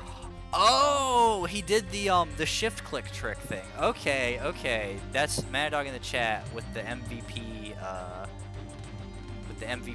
I disagree. Highlight. It's witchcraft. I say okay, so the shift click trick thing is say you have a probe in the Zerg's main, right? And you have vision of the minerals. You shift click them to move them, like you hold down shift and you move them, so you issue the command for them to move out here, and then holding down shift, you queue up the command to mine from the minerals. So that way they do the move command out here, but because they had vision of the minerals when you gave them the command, the move back is a mineral walk instead of just a regular move command. That sounds too complicated for my tiny brain to understand, so I'm gonna say it's witchcraft. Alright, let's see. Did he get the second mineral walk? He did, probe, but the Zerglings caught him. Yeah, the probe is dead. Yeah, the probe is dead, but Phoenix is still alive. Listen, we're keeping track of that Zealot. I'm not clicking on anything else until he dies. Wasn't Phoenix a Dragoon? He was a Zealot first, and then he died. Oh, but I guess that makes sense. You should play the campaign character. I'm gonna keep making references to the campaign, and you're just gonna be like, I don't know what's going on. Isn't Protoss like the 3rd campaign? I haven't even played the Terra. But you can play them in any order. It doesn't really matter. True. Champion says spoiler alert. Champion, you can't be upset about spoilers for a 20-year-old game. Like, I'm sorry, the statute of limitations there is a point where it comes up. Alright, time for me to spoil the Ghostbusters 2 ending now. Oh my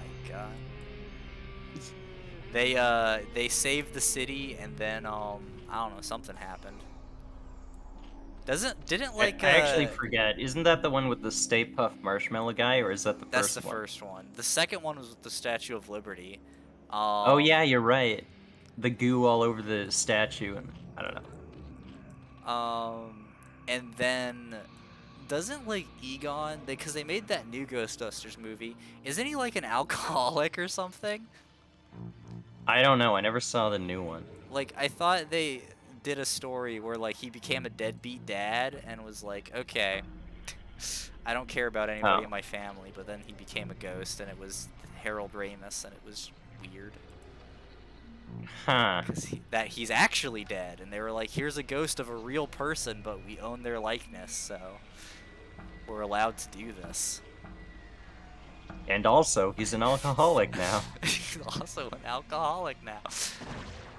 This is Jeez, no wonder projected. nobody liked the new Ghostbusters movie. Well, I'm sure I don't actually know if nobody liked it. I'm just saying words now. Yeah, I don't even know if he's an alcoholic. I think he might have just been a deadbeat dad. Oh. But Hydra's coming out from BoldEgul, so we're probably going to be seeing some kind of Hydralisk bust is a strategy. Also, there's 2 Corsairs that went to the corner of the map and then returned. Yeah, they're looking for ovaries. Yeah. They're looking for what? Ovies. Okay. In PvP. In PvP. And PvZ. In PvZ. I thought I heard words. a couple extra consonants in there. Well, I said ovaries. That's what I thought you were.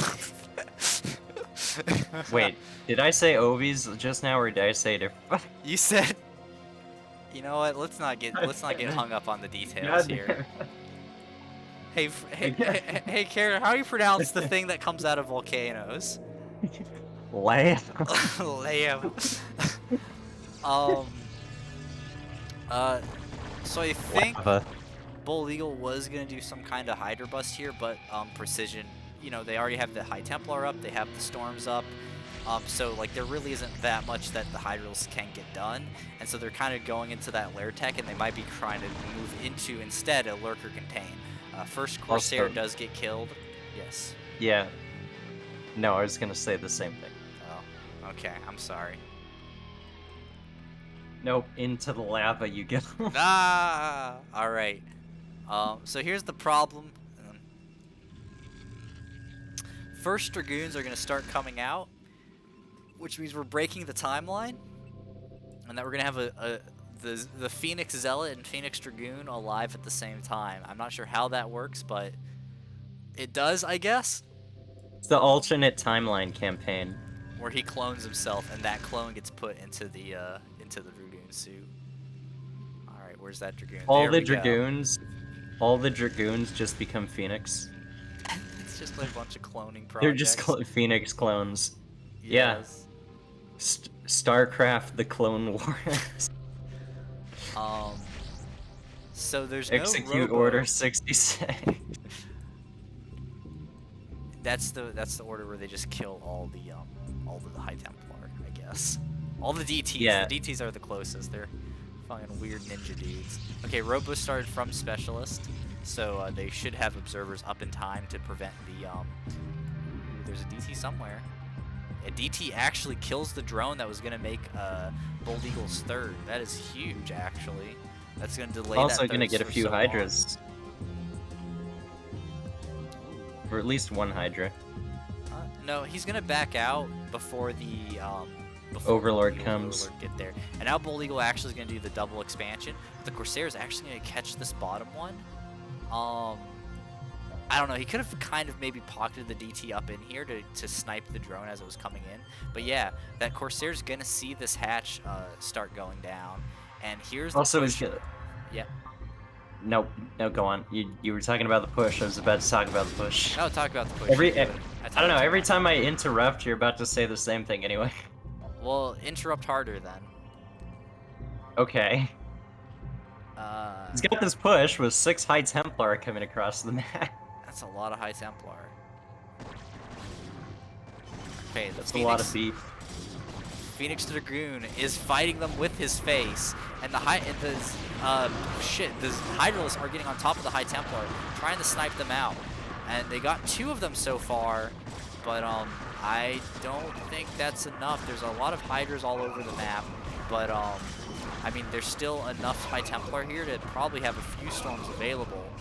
They just won't be able to break this. Oh, the Dragoons hammering away at the They're hitting the egg. A lot of those goons were hitting the larva, like the egg. Yeah, I think this push is just gonna end the game. It looks like it. Phoenix the Dragoon died valiantly, but I think Phoenix's Zealot is still alive somewhere.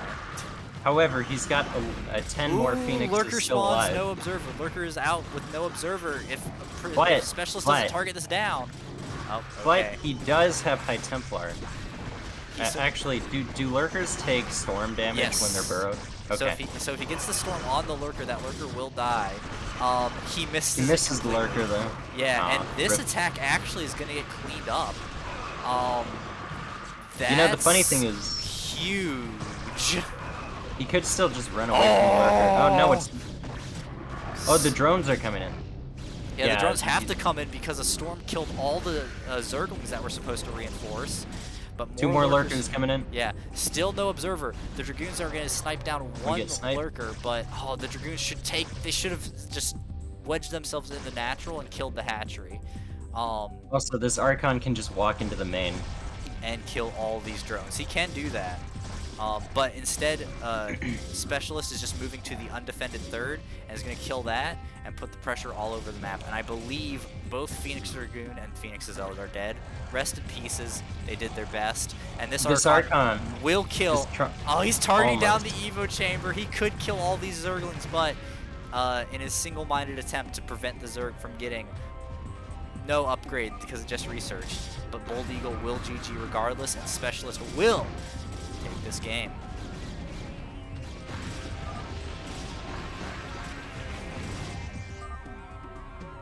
All right.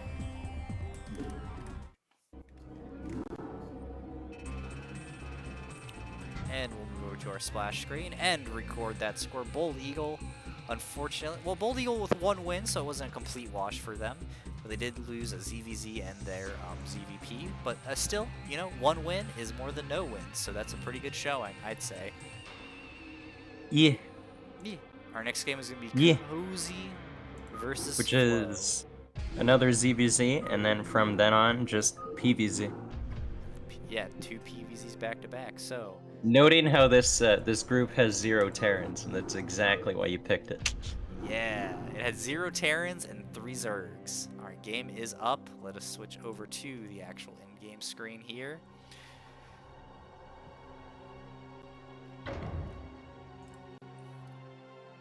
And we're gonna go ahead and hop right into it. Get this game casted. No, we're just gonna sit here in awkward silence instead. Okay.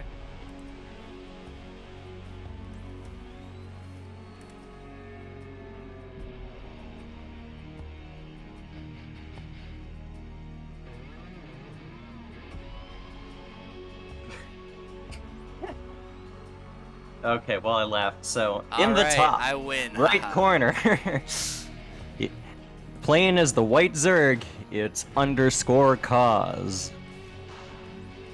And in the bottom left corner, playing as the Orange Zerg, it is MG Flow.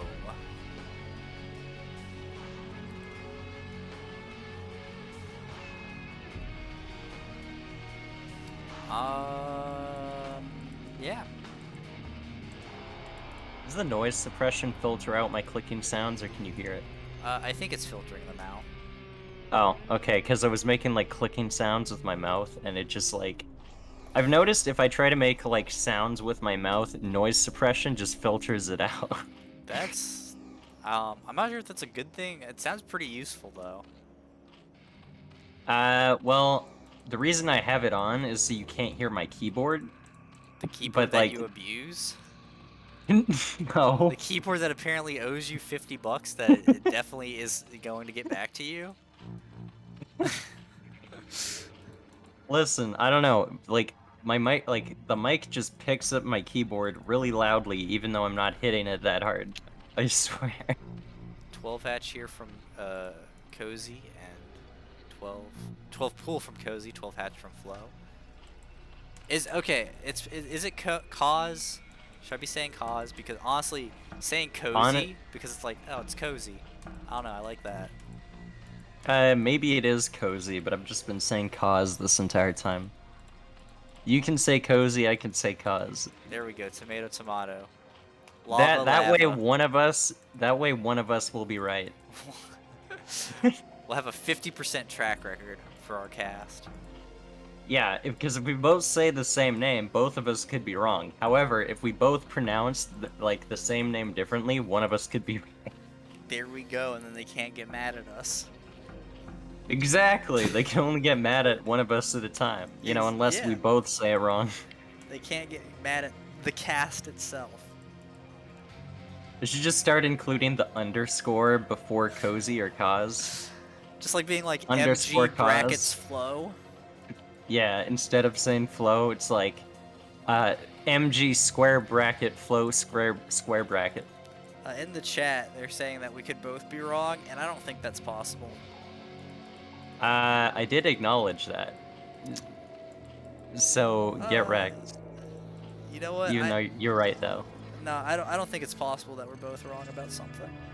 One of us has to be right. Yeah, it's definitely a zero-sum game or something. Yeah, there's only two possible things for literally everything, so one of us has to be right. Yeah, it's like winning a lottery ticket. The odds are 50-50. You win or you don't. Either you get it or you don't. Much like this Zergling attack here coming out from Cozy. That is not enough Zerglings, and they're going to run away as the Overlord kind of reassesses the situation. Flo getting up to lair. Cozy getting up the lair. We're going to be seeing some Mudas. Yep. Both lairs are finishing at a similar time, but Flo's lair is like just slightly faster. Flo also squeezed out Zergling speed at some point. I don't know if Cozy got that as well. I don't think they did. But Flo also 2 extra drones. So that's pretty important. Huge! That's a huge advantage. He's basically already won the game. I think Cozy should get out now. He has 1 drone less. Like, what? Shake my head. SMH at 4:30, at 4 minutes 30 seconds, you're 1 drone behind your opponent. 2 drones behind your opponent. 3 drones behind your opponent. Insane. Getting crazy over here. But Flo is starting. He's using one of those extra drones to start a second gas, which is important. Even if like they're driven off the second gas at some point, just having like that little boost in mineral, like in gas income for a moment, is insanely worth it. But it looks like Kaz is gonna come across the map with a big flood of lings. Yeah, sunken colony's going down. And I mean, Flo is also matching them with his own lings. So I don't think this attack is going to get too much done. An evolution chamber even goes up in front of the sunken colony to kind of defend it. And now the attack comes in. Cozy kind of finds a really nice wraparound angle here. And a lot of these Zerglings are going to melt through that. But again, the sunken colony does get up. And I mean, Flo is having a hard time getting his Zerglings to come around and fight them. And in fact, Flo's yeah, the sunken colony is going to go down. Yeah, the sunken colony is going to go down. And Flo's Zerglings are just barely outnumbered. Cozy has an opportunity. I mean, he got the sunken colony. They traded for Zerglings, but I mean, the aggression here is going to keep coming from Cozy. But I think it's over. Oh, 1 drone. That's huge. Resetting the drone count, or getting the drone count to be a bit more even. Now Cozy actually is in the lead with 12 drones to 10 because Flo had to make those sunkens. And the thing is, like, they both have muta tech, but it's like it doesn't matter if the lings just kill everything. Right.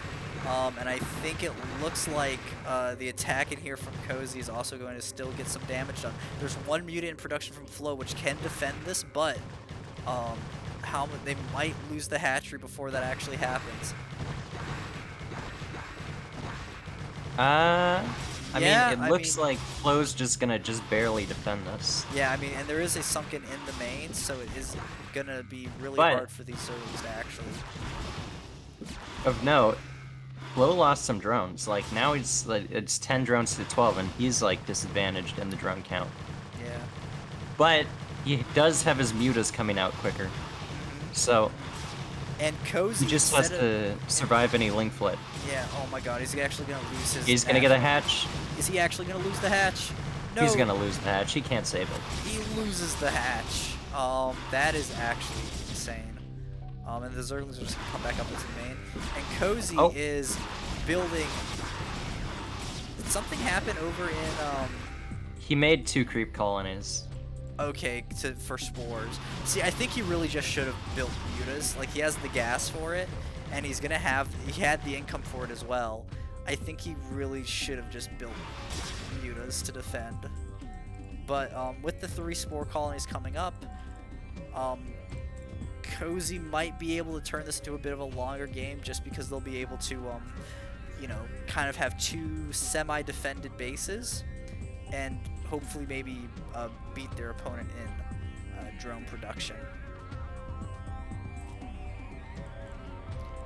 But that's a lot of mutas flying across the map. And see, here's the thing, right? There's a bunch of Scourge though. There's like that is a bunch of Scourge. 6 Scourge. There's 6 Scourge. There's a Scourge for every Mutalisk. And then the sunken spores can kind of clean one them gets up. connection. That's a good connection. Yeah, Cozy really needs to have been building mutas, because at this point Flo is actually once again in the lead drone wise and getting muta armor, air armor. So all they have to do is kind of dive on the drones, get a couple of free pot shots on them, and keep. Ooh, that's really close. Oh, 3 Scourge connect on a muta, and it looks like they are down to 4 Also, now. Cause kills the Evo.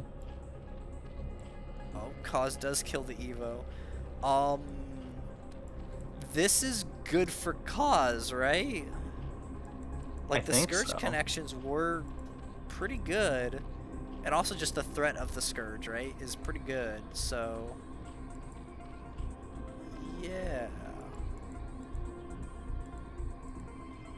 Okay.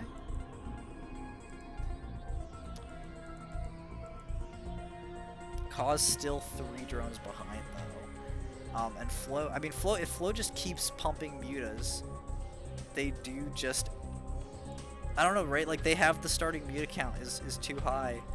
Like, they just have to be careful. They have to avoid getting hit by Scourge. Scourge connect, take out a Mutalisk.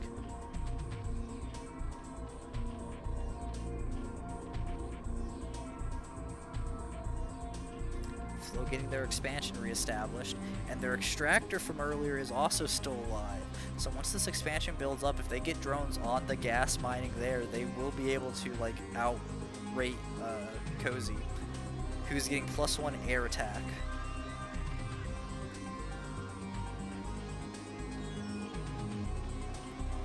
This is a lot of Scourge. There's like 10 Scourge. Right. So, I mean, there's a lot of ways. Unfortunately, Scourge are very dumb. If, like, more than 2 explode on the same Mutalisk, a lot of them will get wasted. But if you can get, like, the Scourge, like, hitting precisely, because what you want the Scourge to do is you want 1 Scourge per mutas, so that the mutas are wounded, and that your mutas can clean them up, right? Because 2 Scourge is, like, 100 damage overkill, and so it's not as efficient. You want to get 1 Scourge per muta, and you want to, you know, have your mutas be able to bounce off and kill the rest of them. Also, we're seeing Carapace versus Flyer attacks again. Yep, so that favors Flo. But with the Scourge to do most of the damage, the Flyer attacks might actually be able to, like, matter. Be useful. Yeah, yeah. Alright, okay, ooh, they fly around each other.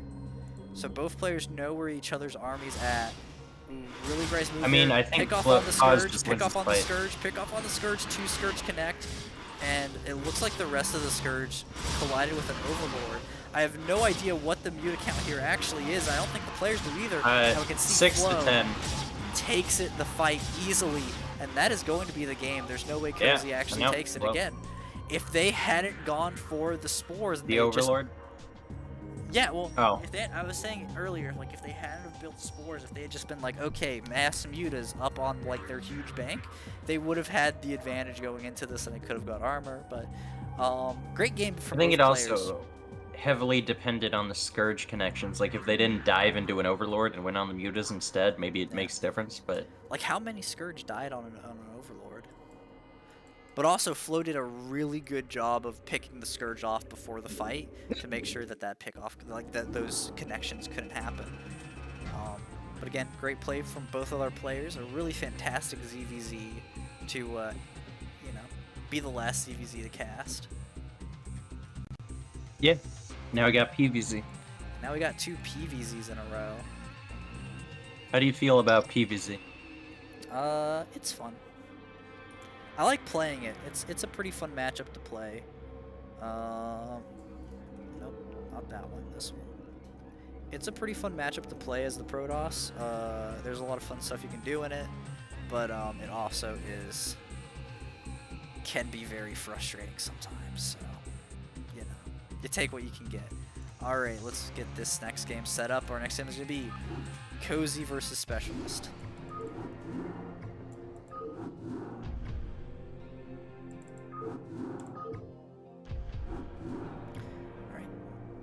Lobby is up. Let's switch our stream back over. So, yeah. If he played Protoss, do you think his name would be Cop?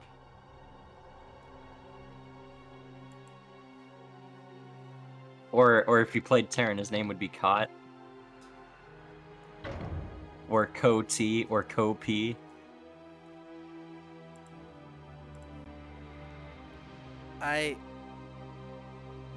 Let's just start the game. Let's get in here.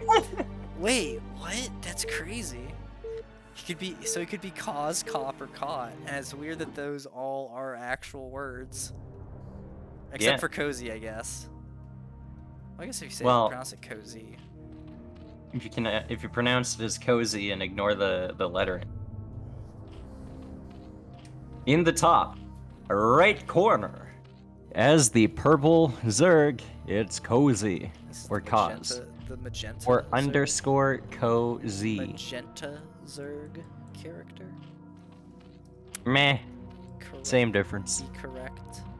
And in the bottom left corner, we have the mustard brown Protoss. It's like Dijon mustard or something. Here to bring the spice, it is Specialist. Is it like Star Wars spice? Like the illegal spice? Oh, it's the most illegal. It's like, no, it's like Dune spice, where, that's what he's using to warp his minions around. He who controls the spice controls the universe. Yeah. The spice must flow.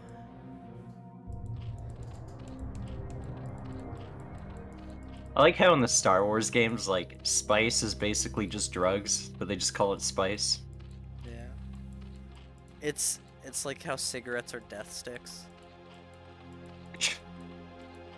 I mean, I guess. No, that's what they actually are called. In Star Wars? Yeah. I did not know that.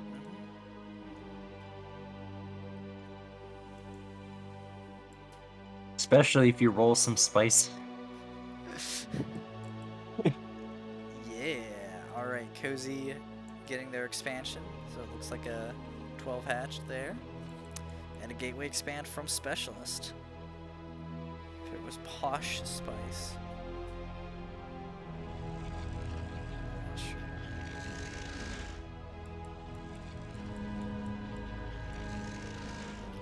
Spine pool going down. First Zealot on the way. This probe trying to play a game of tag you're dead with this drone. It'd be funny as if he stole this gas, but probably not. Would be funny, but gas steal doesn't really work with Zerg because Zerg can Especially since the hatch is, like, the natural's already almost up, and you could just take it there. It's like already there, but because it was hatched first, the Zealot is able to just walk across the map and try to get some damage done. Would you like to hear an unrelated tangent about StarCraft 2? Why, yeah. Oh, the specialist carried the probe. It gets the kill and it gets out. What a legend. Yes, what is your unrelated StarCraft 2 tangent?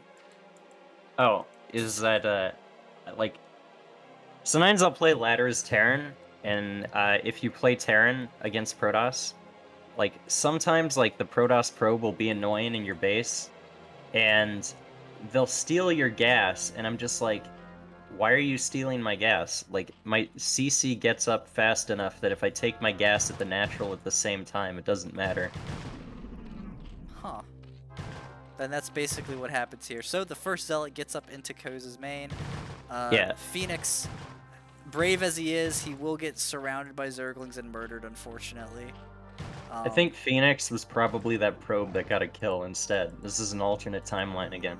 Yeah, this Zealot isn't too... Whoa, he actually gets out! Wait, no, that's the second Zealot. The first one did, in fact, die. Every single game on Eclipse, or no, every single game on a map is just a different a different timeline of events. Yeah, I mean, they're in the same positions as Specialist versus BoldEgul, so... Yeah. That's a lot of Zerglings running across the map, but luckily we do have the probe and the Zealot kind of in position. I think this is tight. This forge and the egg. It's really confusing sometimes. I believe that is in fact tight though. I mean, diagonal stuff tends to be tighter, but not look tight, right? Yeah, because everything is like, it builds in a square, but it is like a circle, but then the collision kind of is still calculated by a square. Ah. That's weird, but okay. Yeah. Overlord just chilling in the main, gonna see everything there is to see. Theodore, he's just hanging out. Which at the moment is not much, but... Yeah. But he kind of is keeping track of where the Protoss tech is at.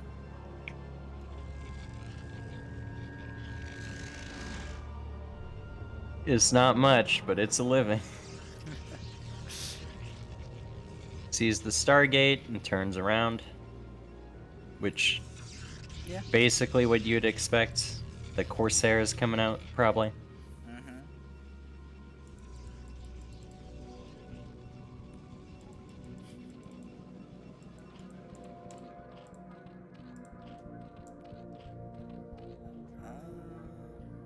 Okay, yep. Citadel of the Dune underway, so we should see the gateway explosion kind of following up here.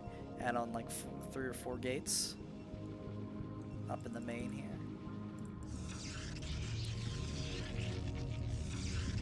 I don't see any extra gates yet. I only see the Citadel and, well, there is one extra gate. Yeah, right above the ass.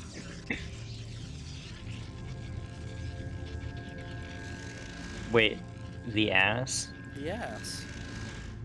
Okay. The ass immolator. Ah, oh, okay, that makes sense. Oh. The ass emulator. You know. It emulates the ass. It emulates the ass, or the ass immolator. Set your butt on fire.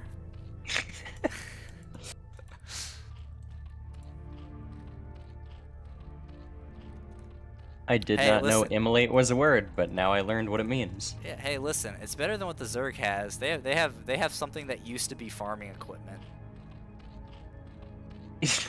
The extract. The extract. The extractor.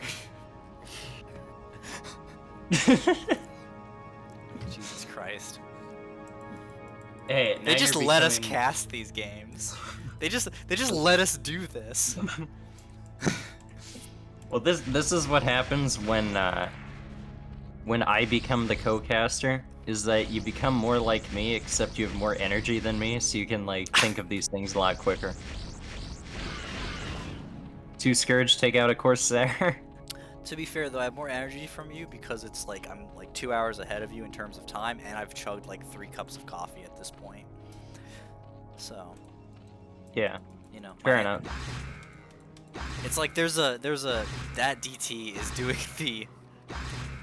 This is the equivalent of Oh my god. This is the equivalent of like a DT in like if you're playing in Overwatch or something back when that game used to actually exist, and like a player would have like golden eliminations or something, and they'd be like, well, I can't be the reason I lost, I have the most kills, and he's just been spending the entire game killing Zerglings. Like this this DT feels accomplished, right? Like if Specialist loses this game, this DT is gonna blame everyone else but him because he got 10 kills. He's an important Dark Templar. Yeah, I was gonna say, it feels like the DT is like a character in like an RPG, like it's like Oblivion or something, and like a Zergling dies and it like aggroes one of the other guys. It's like, oh, die or something, and then he's like, must have been the wind. Ugh, must have been the wind. Then just like another guy dies. Stop! Like, you've broken the law. Pay with your stop blood. right there. Yeah, Must have been the exactly. wind. See, you remember the lines better than I do. I'm just. Listen. That sounds about right. At any point, my brain is trying to figure out how to do memes and references, so it's fine. This is like my bread and butter. Yeah.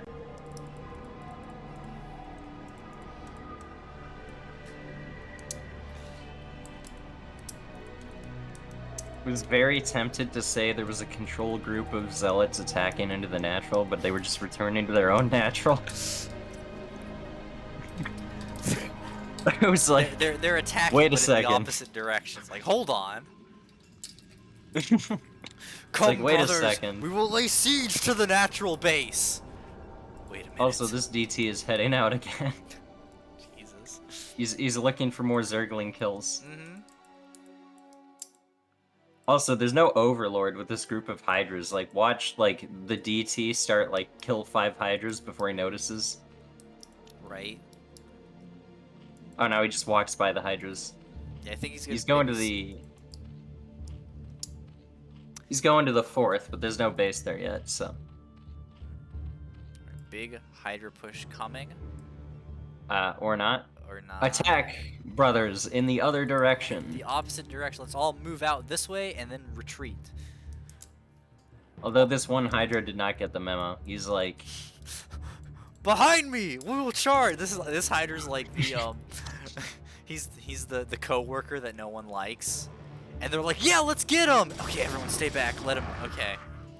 This poor Hydralisk. That poor Jerry. Jerry the Hydralisk.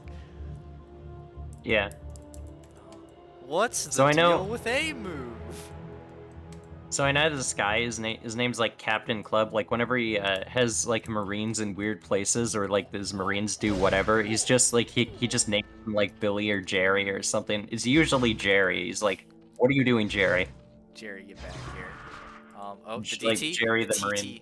He sneaks back out. 12 kills.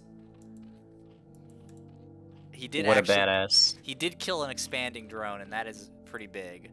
And now here comes the big attack. This side of Zealots are they're trying to attack from all angles. I mean, this is a really good angle. However, the Muta switch is catching Specialist completely off guard. But here's the thing, half the Hydras weren't fighting. They went up on the 4th. Storms go down, trying to go down on the Mutas, and it does hit them, and now the Dragoons are going to clean them up. And, I mean, like, the Zealots, they get caught up on the Hydras, but the Hydras have been tearing through them. All the Mutas are about to get cleaned up. Half of the Protoss army wasn't fighting. Like, now they are, and it's like the Hydras are just going to get cleaned up. Oh. But now here's the reinforcement Zerg. I don't know. I think he can even clear up the reinforcements the moment the Zealots come in. Yeah, that's probably true. There's 2 Sunkens at the 3rd and 2 Sunkens at the natural, so I think... Oh, no, he's not at the Okay, never mind, I'm wrong. Yeah, But before the Zealots went south, so I blame that, even though there's enough Hydras probably to clean it up anyway. But no, they're coming back in anyway. Okay, never mind. Yeah, this is Not gonna clean it up, but he's gonna get what he can, and then... He's in Monkey Protoss A-move brain. Even the probes are getting in on it. Well, you know, the probes heard about that one probe's exploits when he went into the main, so They're like, they wanted a piece of the action. He killed the drone. We can get Hydras! He's like, well, if he can kill a drone, you know, it's not too much of a stretch that we can kill a Hydra. But it is. It is that much of a stretch. See, if they were SCVs, maybe. But probes melt like paper to literally everything. There's nothing that probes are good at fighting, except maybe Dragoons. Is that DT even still alive, or did he die? I feel like he should have been named. It does look like the DT was cleaned up. His name is XX. Reaper. His name is XXX Sephiroth Killshot MLG XXX. Oh, okay, so a Reaper player in Overwatch. Yes, Got it. yes. And the X is like the lowercase, uppercase, lowercase version of it. Because, you know... He's also got an underscore at the beginning. Yeah. And end.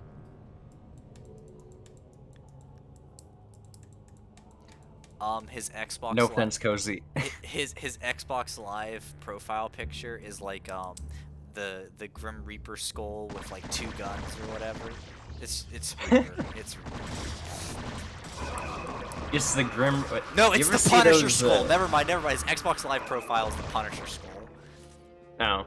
There we go. I was gonna say, you ever see those memes where there's like a Grim Reaper skull, and then it just says something like either like really lame or like really dumb? Yeah.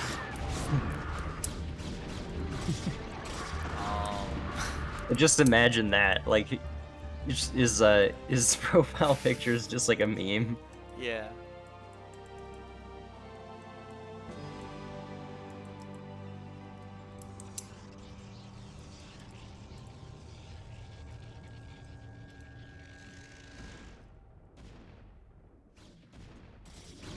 Zerga's finally got lurkers. He's gonna get him in position, try and hold this base. And there's no he's got observers. They're just not in position. So yeah, not a lot he can do here. Yeah, you can kind of just keep pressure on, but yeah, Cozy is in a pretty okay position. I don't know where their observers are at. You could say he's in a cozy position. Storm goes down on the Hydras. That's good. He's running out of storms. And yeah, Cozy's just really amping up the defenses there. Another storm about to go down. Faux show. Faux show. You know, unless this High Templar just dies. But he wants to hide behind the goons. What a coward. The Observer is making its way over. Unlike that Zealot that just ran past 4, like, lurkers. The Spore Colony setup is really good. That'll sort of make sure that Specialist has to keep the Observer, like, keep it in his mind. Like, he can't just send it over and have it sit above the lurkers. Okay, attack in here. Yeah, we really need to see that. Oh, and the Observer gets taken out. Yeah, see, that's the thing. That's why that Spore Colony is so good. Because the Hydras, they'll get gumped up on the Zealots and the Dragoons, but the Spore Colony is going to hit that Observer. So it's just a good way to like maybe save a little bit of micro there on the Zerg side of the map. Meanwhile, a lot of Zerglings, Hydralists heading up to try to prevent this this 4th base from Specialist. All right, here's a question. Yeah. Do observers cast games on Ire? Like people, like the observers on Ire, they're just like the observers are looking around. Yeah, they cast the games on Ire, or maybe they just like, or no, the observers like they're just used as like camera angles, but like. Right, like if you zoomed out, like obviously like we see the game and we see this like whole like overview map thing, but if we were to like zoom it out even further, we'd be watching an observer, and that is we're actually playing as an observer, watching the game, like rotating around and looking at this planet. Yeah. It's crazy. Also, Specialist is just breaking the natural. Only the pervious phoenixes get reincarnated into observers. It's very important that I have cameras set up in your shadow. Alright, the Hyder Den goes down, the natural hatcheries are going down, and I think these Zealots could run up into the vein and just start slaughtering all these drones. Or the Archon can go up in there and start slaughtering these drones. That's the game, right? With the natural fall. Yeah, that's it. Yeah, okay, I guess sometimes you just get up into the natural. I mean, and that is the price that Cozy paid for reinforcing their fourth so heavily. Is Specialist just said, hold on, if I just rotate away from here and hit you in the natural, you'd have to remove all these lurkers to go and defend. Like, you can't be defending this place so hard and your natural. And they took advantage of that. And Specialist is gonna take another PvP. He just hit him in the nats as soon as he let his guard down. Hit him in the nat. Hit him in the nats. Yeah. Alright, and so that is going to be Specialist is up 2-0 in the group so far. Looking very... So they're tied with Flow for game wins. So that means that this last match, Flow versus Specialist, is going to be the decider match of who comes out of Group 36 as on top. I don't think that win counts. He hit below the belt, right in the nets. No, it does count. This is dirty StarCraft, okay? Right. You're allowed to pull hair, bite, all the stuff. Okay, lobby is up. And this will be our last game of the day. This was a pretty short cast. Only 3 hours. I mean, you did pick a group with a bunch of ZVZ, so... Yeah, I did. Alright. Let me switch the stream over to the game, and we will get started on our final cast of the day. Specialist versus Flow in a PVZ. Nerfingen says that they get shamed for their games. Meanwhile, these players are allowed to do everything. And you know what? I'm just going to do... Yes. That's the Terran tax. The Terran tax. The Terran tax. In the top, right corner as the red Protoss, it's Precision. And in the bottom left corner, once playing the mustard brown Zerg, it is Flow.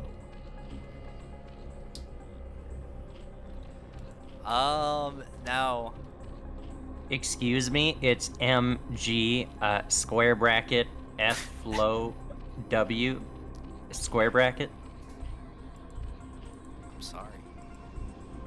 You better be sorry. We messed it up.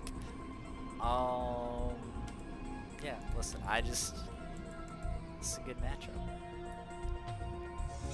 matchup.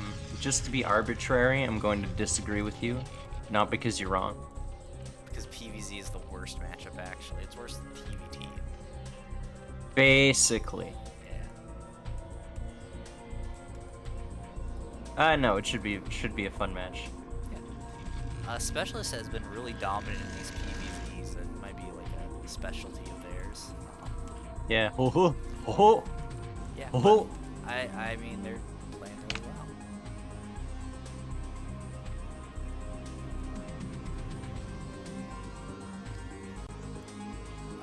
Looks like Flo is going for the 12 hatch. So,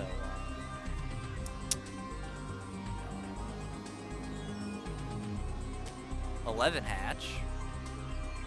It's a 12 hatch, you know? Wait, is there an 11 hatch build? I have no clue. That... Also, this warrior probe gonna pick at some drone. Oh yeah, no, Flo like has heard the stories. They pulled the drone immediately to stay on this probe. Because they know that the specialist probes are like hunter Specialists. killers. Yeah, they are assassins. Yeah. Like when they call in the experts, nobody expects it to be a probe.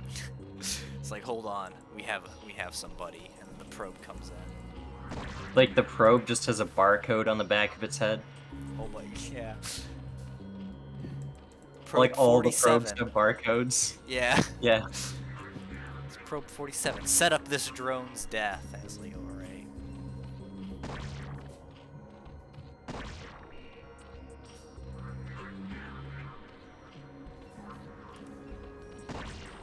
I am nobody.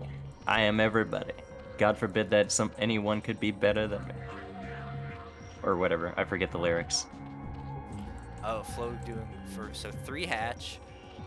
Also, this zealot's gonna come in and maybe finish the job on some of these drones Yeah, with that's the probe. huge. The Zerglings are so really far delayed. So Specialist kind of the macro kind of falls. He does get 1 probe, but it looks like he's only gonna trade 1 probe, one drone for a probe and a zealot, which is not great. Yeah. But he does force a lot of Zerglings out of Flow. But I think that's okay because Flow might be going for the Link Flood anyways. No gas yet, pure Zergling, 3 hatches. Does he have a third? Oh yeah, he does at the third. Normally they just like throw it up in the main and don't care as far as I know. But I guess if you have it at this space, you can always just drone off of it if you need to. Not that you're planning to. Alright, first cannon goes up. Flow going up to 4 hatches before gas. I don't know what 973 means. So enlighten me. Oh, 973 is when you have 9 drones in your main, you have 7 drones in your natural, you have 3 drones at your third base, and it is like a very specific Hydra bus timing attack that was super deadly for a good moment, where everyone was like, I think like when it was at the peak of popularity, people were even saying that it broke the matchup, because Protoss were just having an insanely hard time actually defending it. I don't know if this is going for it. Well, there is 9. I mean, people say things are broken. I mean, people say things are broken until they're figured out, and then it turns out they're not broken. Yeah, so it is actually going to be what looks like a 973. We have 973, but the probes are getting over. They are getting the scouts. Imagine we're going to be seeing some gases thrown down at some point. 5 hatcheries. There's the first gas.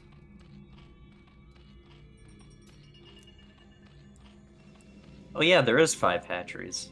Is that part of this build? You just need the extra... He doesn't have any gas yet. I guess he doesn't need it because he doesn't have hydras, but... Yeah, I think it's part of doing like the 5 hatch Hydra bus stuff. I didn't even know 5 hatch Hydra was a build. Yes, it is. You just get an obscene amount of Hydralisks. Yeah, I guess you need the... It must be obscene if you need 5 hatchers to make that many Hydras. I think he needs an extra gas here. Although, again, I'm not entirely sure what the specifics of the build are, but it does feel like he is being very limited by what his gas count is at. He's having to spam out a bunch of Zerglings. And the first Corsair is going to come out and be able to scout and know exactly what's going on. Hydra Den is being created. Second gas is being thrown down. Citadel of Adun has started, so we should have Templar Tech in time for the Hydra bust. Yeah. The Corsair just gonna pass that Overlord casually and scout the base. Yep. Sees the Hydra Den. Yeah, I think at the higher levels of play, it generally is a mistake to kind of get tripped up and kill an Overlord with your first Corsair, because getting the scouting information is so much more important. Fair enough. Although, to be fair, I think it was like... never mind. No, it wasn't. Well, and the thing is if you kill the Overlord that's sitting outside your base with the first Corsair, if your opponent goes Spire, there's like just enough time for like your Corsair will kill the Overlord, and then the Scourge will kill your Corsair, and that's a bad trade. I mean, at least you'll know what's up if it dies to Scourge. Right, but then they can also, then you don't know if they're going to go heavy in the Mutalisks or if they're going to switch over to do a Hydra attack.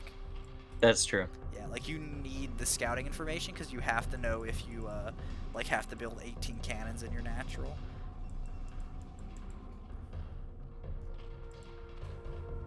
Alright, Evo chamber down, so we should see Spore Colonies start soon. Hydra movement and missile attacks started here. And so I Looks like yeah, 3 Corsairs going into the 3rd. trying to find whatever they can to pick stuff off.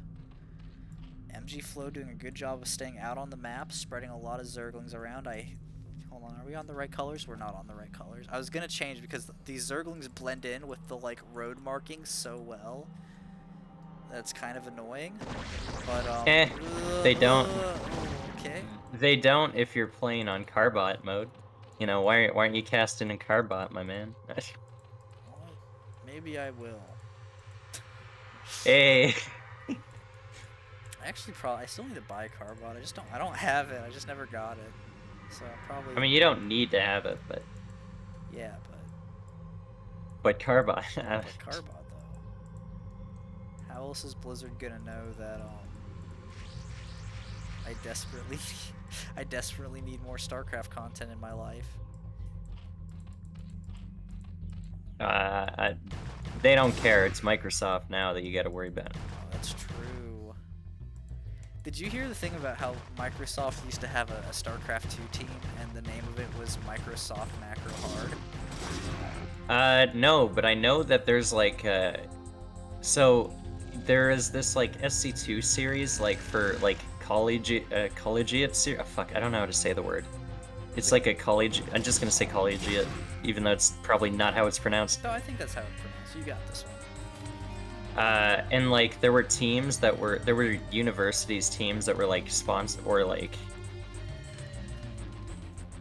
no, it was there was 2 of them. There was corporate and like college series, and like there were corporate sponsors. Like one of the teams was like an Xbox team, or not Xbox. It was Microsoft. Yeah, there was like I don't know, and like they had like different names for the different teams. Like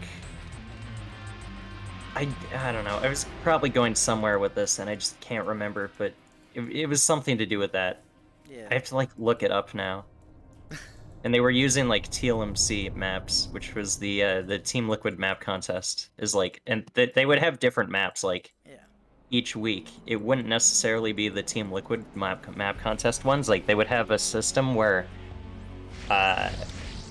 you could choose between like an A map and a B map for each set. It's like one game is played on that one map or the other map, and then sometimes they'd have like a wild card map where like they would have a vote on what map was part of that set for that week. Playing Steps of War and Legacy of the Void, shake my noise. It was one of them. What?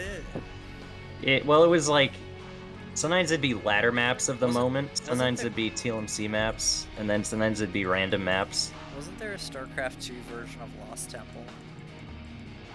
StarCraft 2 version of... I think so. I think it was just a Lost Temple remake.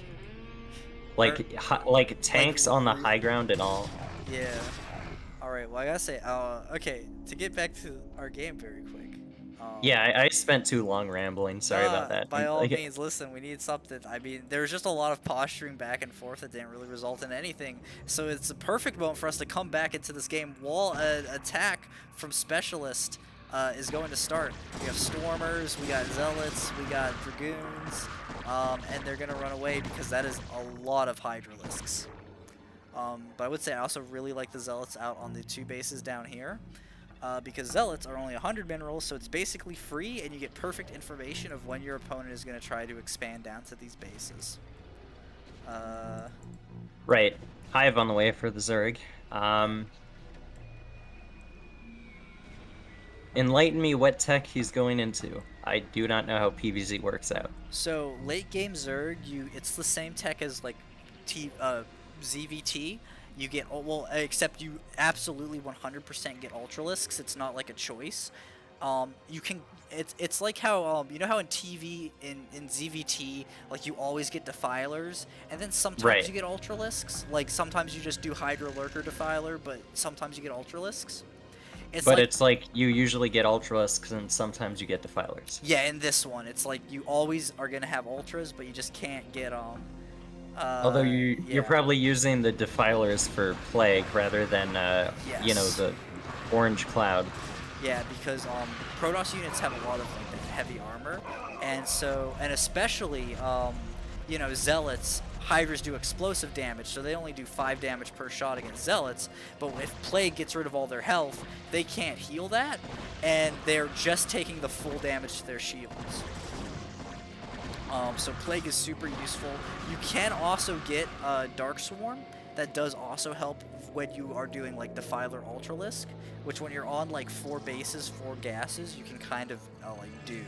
Additionally, you start going really heavy on Zerglings, because there's nothing that Protoss has that really deals with Adrenalings like really efficiently, especially once the Zerg gets up to 3-3. Now we can see in this game, Flow actually hasn't gotten any upgrades yet, so it's going to be a long time before those 3-3 Adrenalings start being a problem for Specialists. But, so because Zerglings with 3 armor don't get 2-shot from Zealots anymore, and when they're not 2-shot by Zealots, they output an insane amount of DPS from bottom right corner. Adrenalings. Bottom right corner, it looks like Precision going for the expansion, but I think Flow is going to deny it. It looks like they're going to bust that up. But in the meantime, Specialist is going to do an attack, and on the 4th, there is an Observer here, so we will have Storms on these Lurkers, and the Dragoons will help clean them up. And I think, yeah, the huge army from Flow is going to come in. And we're going to see these Adrenalings in action as they absolutely tear through these Dragoons. You can see just how fast they attack. And when you get Adrenalings, like Protoss, they need Reavers and they need Archons. Archons with +3 attack will one-shot Zerglings all the time. Like, it's impossible for the Zerglings to live through it, no matter how much armor they have.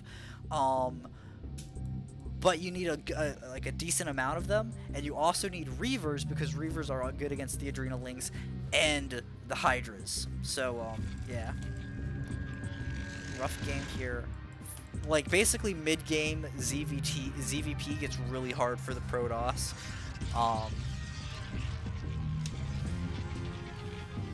In a numbers sense. Like, if you're just going pure Gateway Man in late game ZVP, it's not gonna work. You're gonna have a hard time. You're gonna have a bad time. You're gonna have a real bad time. Yeah, we can see like these Zealots coming up, right? And these Zealots, they still 2-shot the Zerglings, but the Zerglings absolutely just melt through their health. See, now imagine if those Zerglings had +3 armor, and they took 3 hits to kill. That would have been a much different fight. But, I mean, does it matter if they have +3 armor and Protoss is +3 attack? Would it still take 3 hits to kill?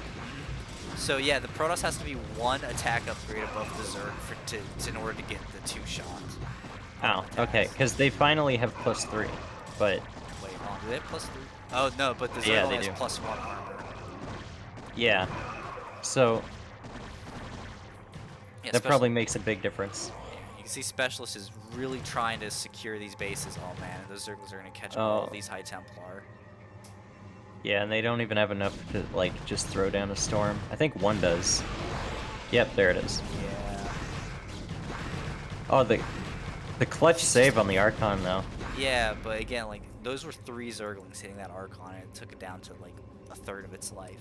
So yeah, those Adrenalangs are no joke. Yeah, and again, Flow is finally establishing the bottom right bases, and again, like, this is going to give them 2 extra gas and a bunch of extra minerals, while Specialists might be able to squeeze out this top left base, but it's really hard because Flow just kind of is everywhere. You see Flow even has more supply than their Protoss opponent, and that is bad in what we in the Protoss circles call an absolute clusterfuck. Yee? Yeah, this is not enough to kill these Zerglings.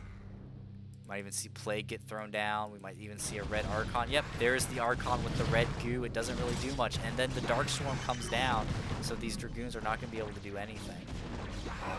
We even have like lurkers morphing on the high ground, and unlight and. Where's the air support? See, this is the problem. I think Specialist needs to switch into carriers. We've seen in a couple of games from the past RSL and a couple of other CPL seasons this game. A couple of CPL games this season that the carrier switch is no joke. Yeah, where's the air support? It's a legitimate question. Yeah. Where's the air support? 2 more high tempo are gonna get picked off. Huge clutch, and I think Flo is going to be able to try and break into Specialist base. I mean, yeah, he's got a huge army. He's got more supply, and that's as the Zerg, which just means that the Zerg army is massive. Yes. Like, oh, even is getting on top of the fourth. The fourth base is going to fall, and that's a lot of probes there that are going to get absolutely shredded by the Zerglings.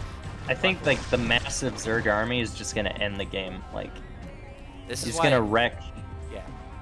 everything. Like, cause he's even got less drones and more supply, which only means his army is that much bigger. And yeah, see, this is why I've seen a couple CPL games. Like a lot of Protoss, what they do is they just build a robo at every single one of their bases and just pump Reavers constantly from them.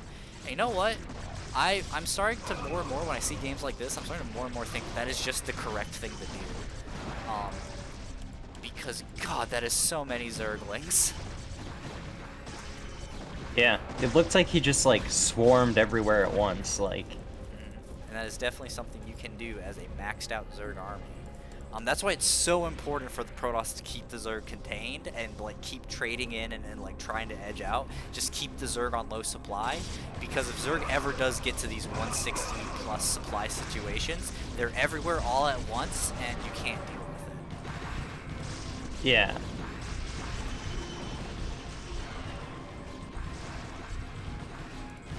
Plague going down on the gateway. You can see that HP is going to start falling real fast.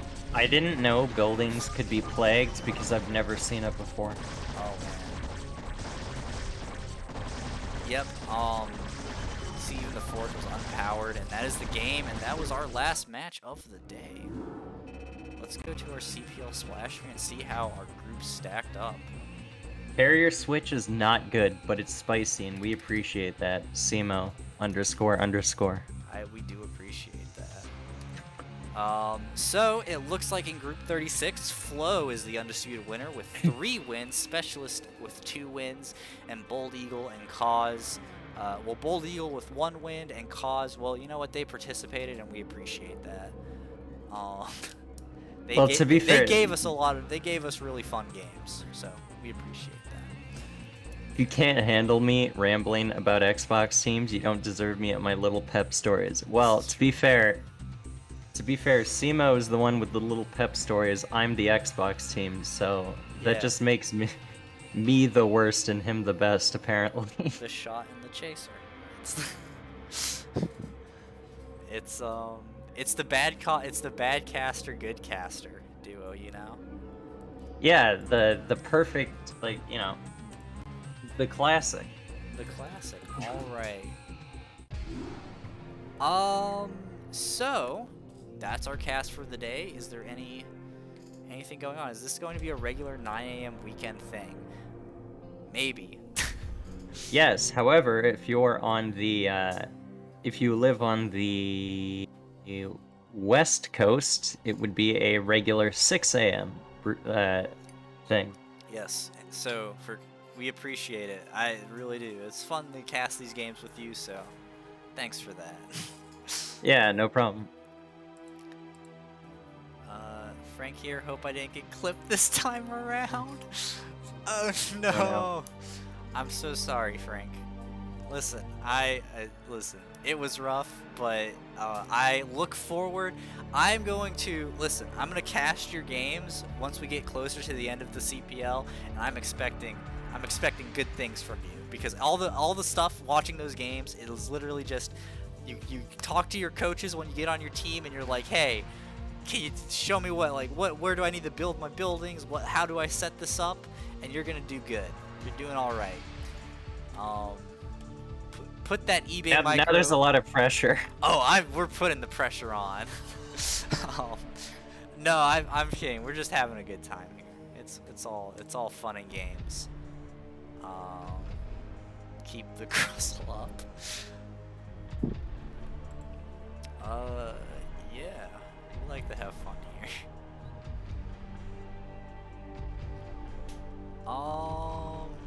So with that, I think we are. That's our stream. Do we have anything else? Anything else we have to say? Okay. Yeah, a verb formed from grind and hustle, meaning to put in work or constant effort against harsh opposition. Yeah, apparently it's an Urban Dictionary. I had to. Oh, okay. See, I'm not. I guess that makes sense. We're not cool enough. Champion's like, don't make it awkward, just hang up. No, we're making it awkward. If you're not in the CPL Discord for some reason and you wandered here from somewhere else, if you type !CPL into the chat, you'll get a link to the Discord and you should join and learn how to play StarCraft and be better at the game. If you want to help support getting translations out of Korea and into the hands of people who can't speak Korean, type in !Protoss, !Zerg, or !Terran, and you will be able to contribute to the translation projects for those races and get Korean guides in English or other languages. I'm not entirely sure if that's a plan or not, but it definitely will not be in Korean because we're translating those. Support the Foreign Brood War. And keep playing the CPL. Keep it up. I guess next week. I thought the team announcement was going to be this week, and I was so excited. I spent this whole like Monday through Friday being like, yes, we're getting the team announcement this Sunday, and then they said no, it's the 13th. And also, Champion, I'm not making it weird. You're making it weird. yeah, Champion, why you gotta call attention to it? All right, I'm going to. Because I feel like, who's streaming right now? Hold on, let me turn on my OBS so I can take advantage of this. You want to just slash raid character? Don't actually. Well, I mean, you aren't going to anyway, but no, you know, I wouldn't expect you to. It's. No, let me see what. Plus, I'm not actually. I'm not actually gonna start streaming. Yeah. Though. DeWalt is streaming StarCraft. So But why watch DeWalt when you can watch Tier 3 TBT play? When you could watch Gypsy play Dark Souls 2. Alright. I mean, anyone tuned into this probably came to watch Brood Wars, so... Yeah, let's just do that. /raid DeWalt TV. Go watch some more Brood War. This channel is intended for mature audiences only, so if you're not mature audiences, you gotta go home. What do you mean? Go play Mario. Alright, bye. Listen. That man stomps turtles, it's dark. For a second, I thought you meant DeWalt. I was like, what the fuck is going on over there? Alright. Like, you just take that out of context and start telling everyone that I said DeWalt stomps turtles. DeWalt stomps turtles. Just go in there and be like, quit the turtle abuse. Save them. Alright. Nerfingen wants us to end the stream so he can watch his cast. Nerfingen, you don't want to watch these casts, but okay. I apologize in advance. What do you mean? You can do it during the cast. I literally watch back casts during a cast all the time. Like if I go to videos, like the one that says 3 hours ago is the current stream. I'm pretty sure of it. Okay, I'm clicking the raid. It is. I'm clicking the raid now button. Thanks again for watching. Thanks again for Character for tuning in. So claps in the chat. Thank you, Character. Yeah. Bye. Go I watch just someone else tuned play in. StarCraft. I definitely didn't cast. Just tuned in. Yeah.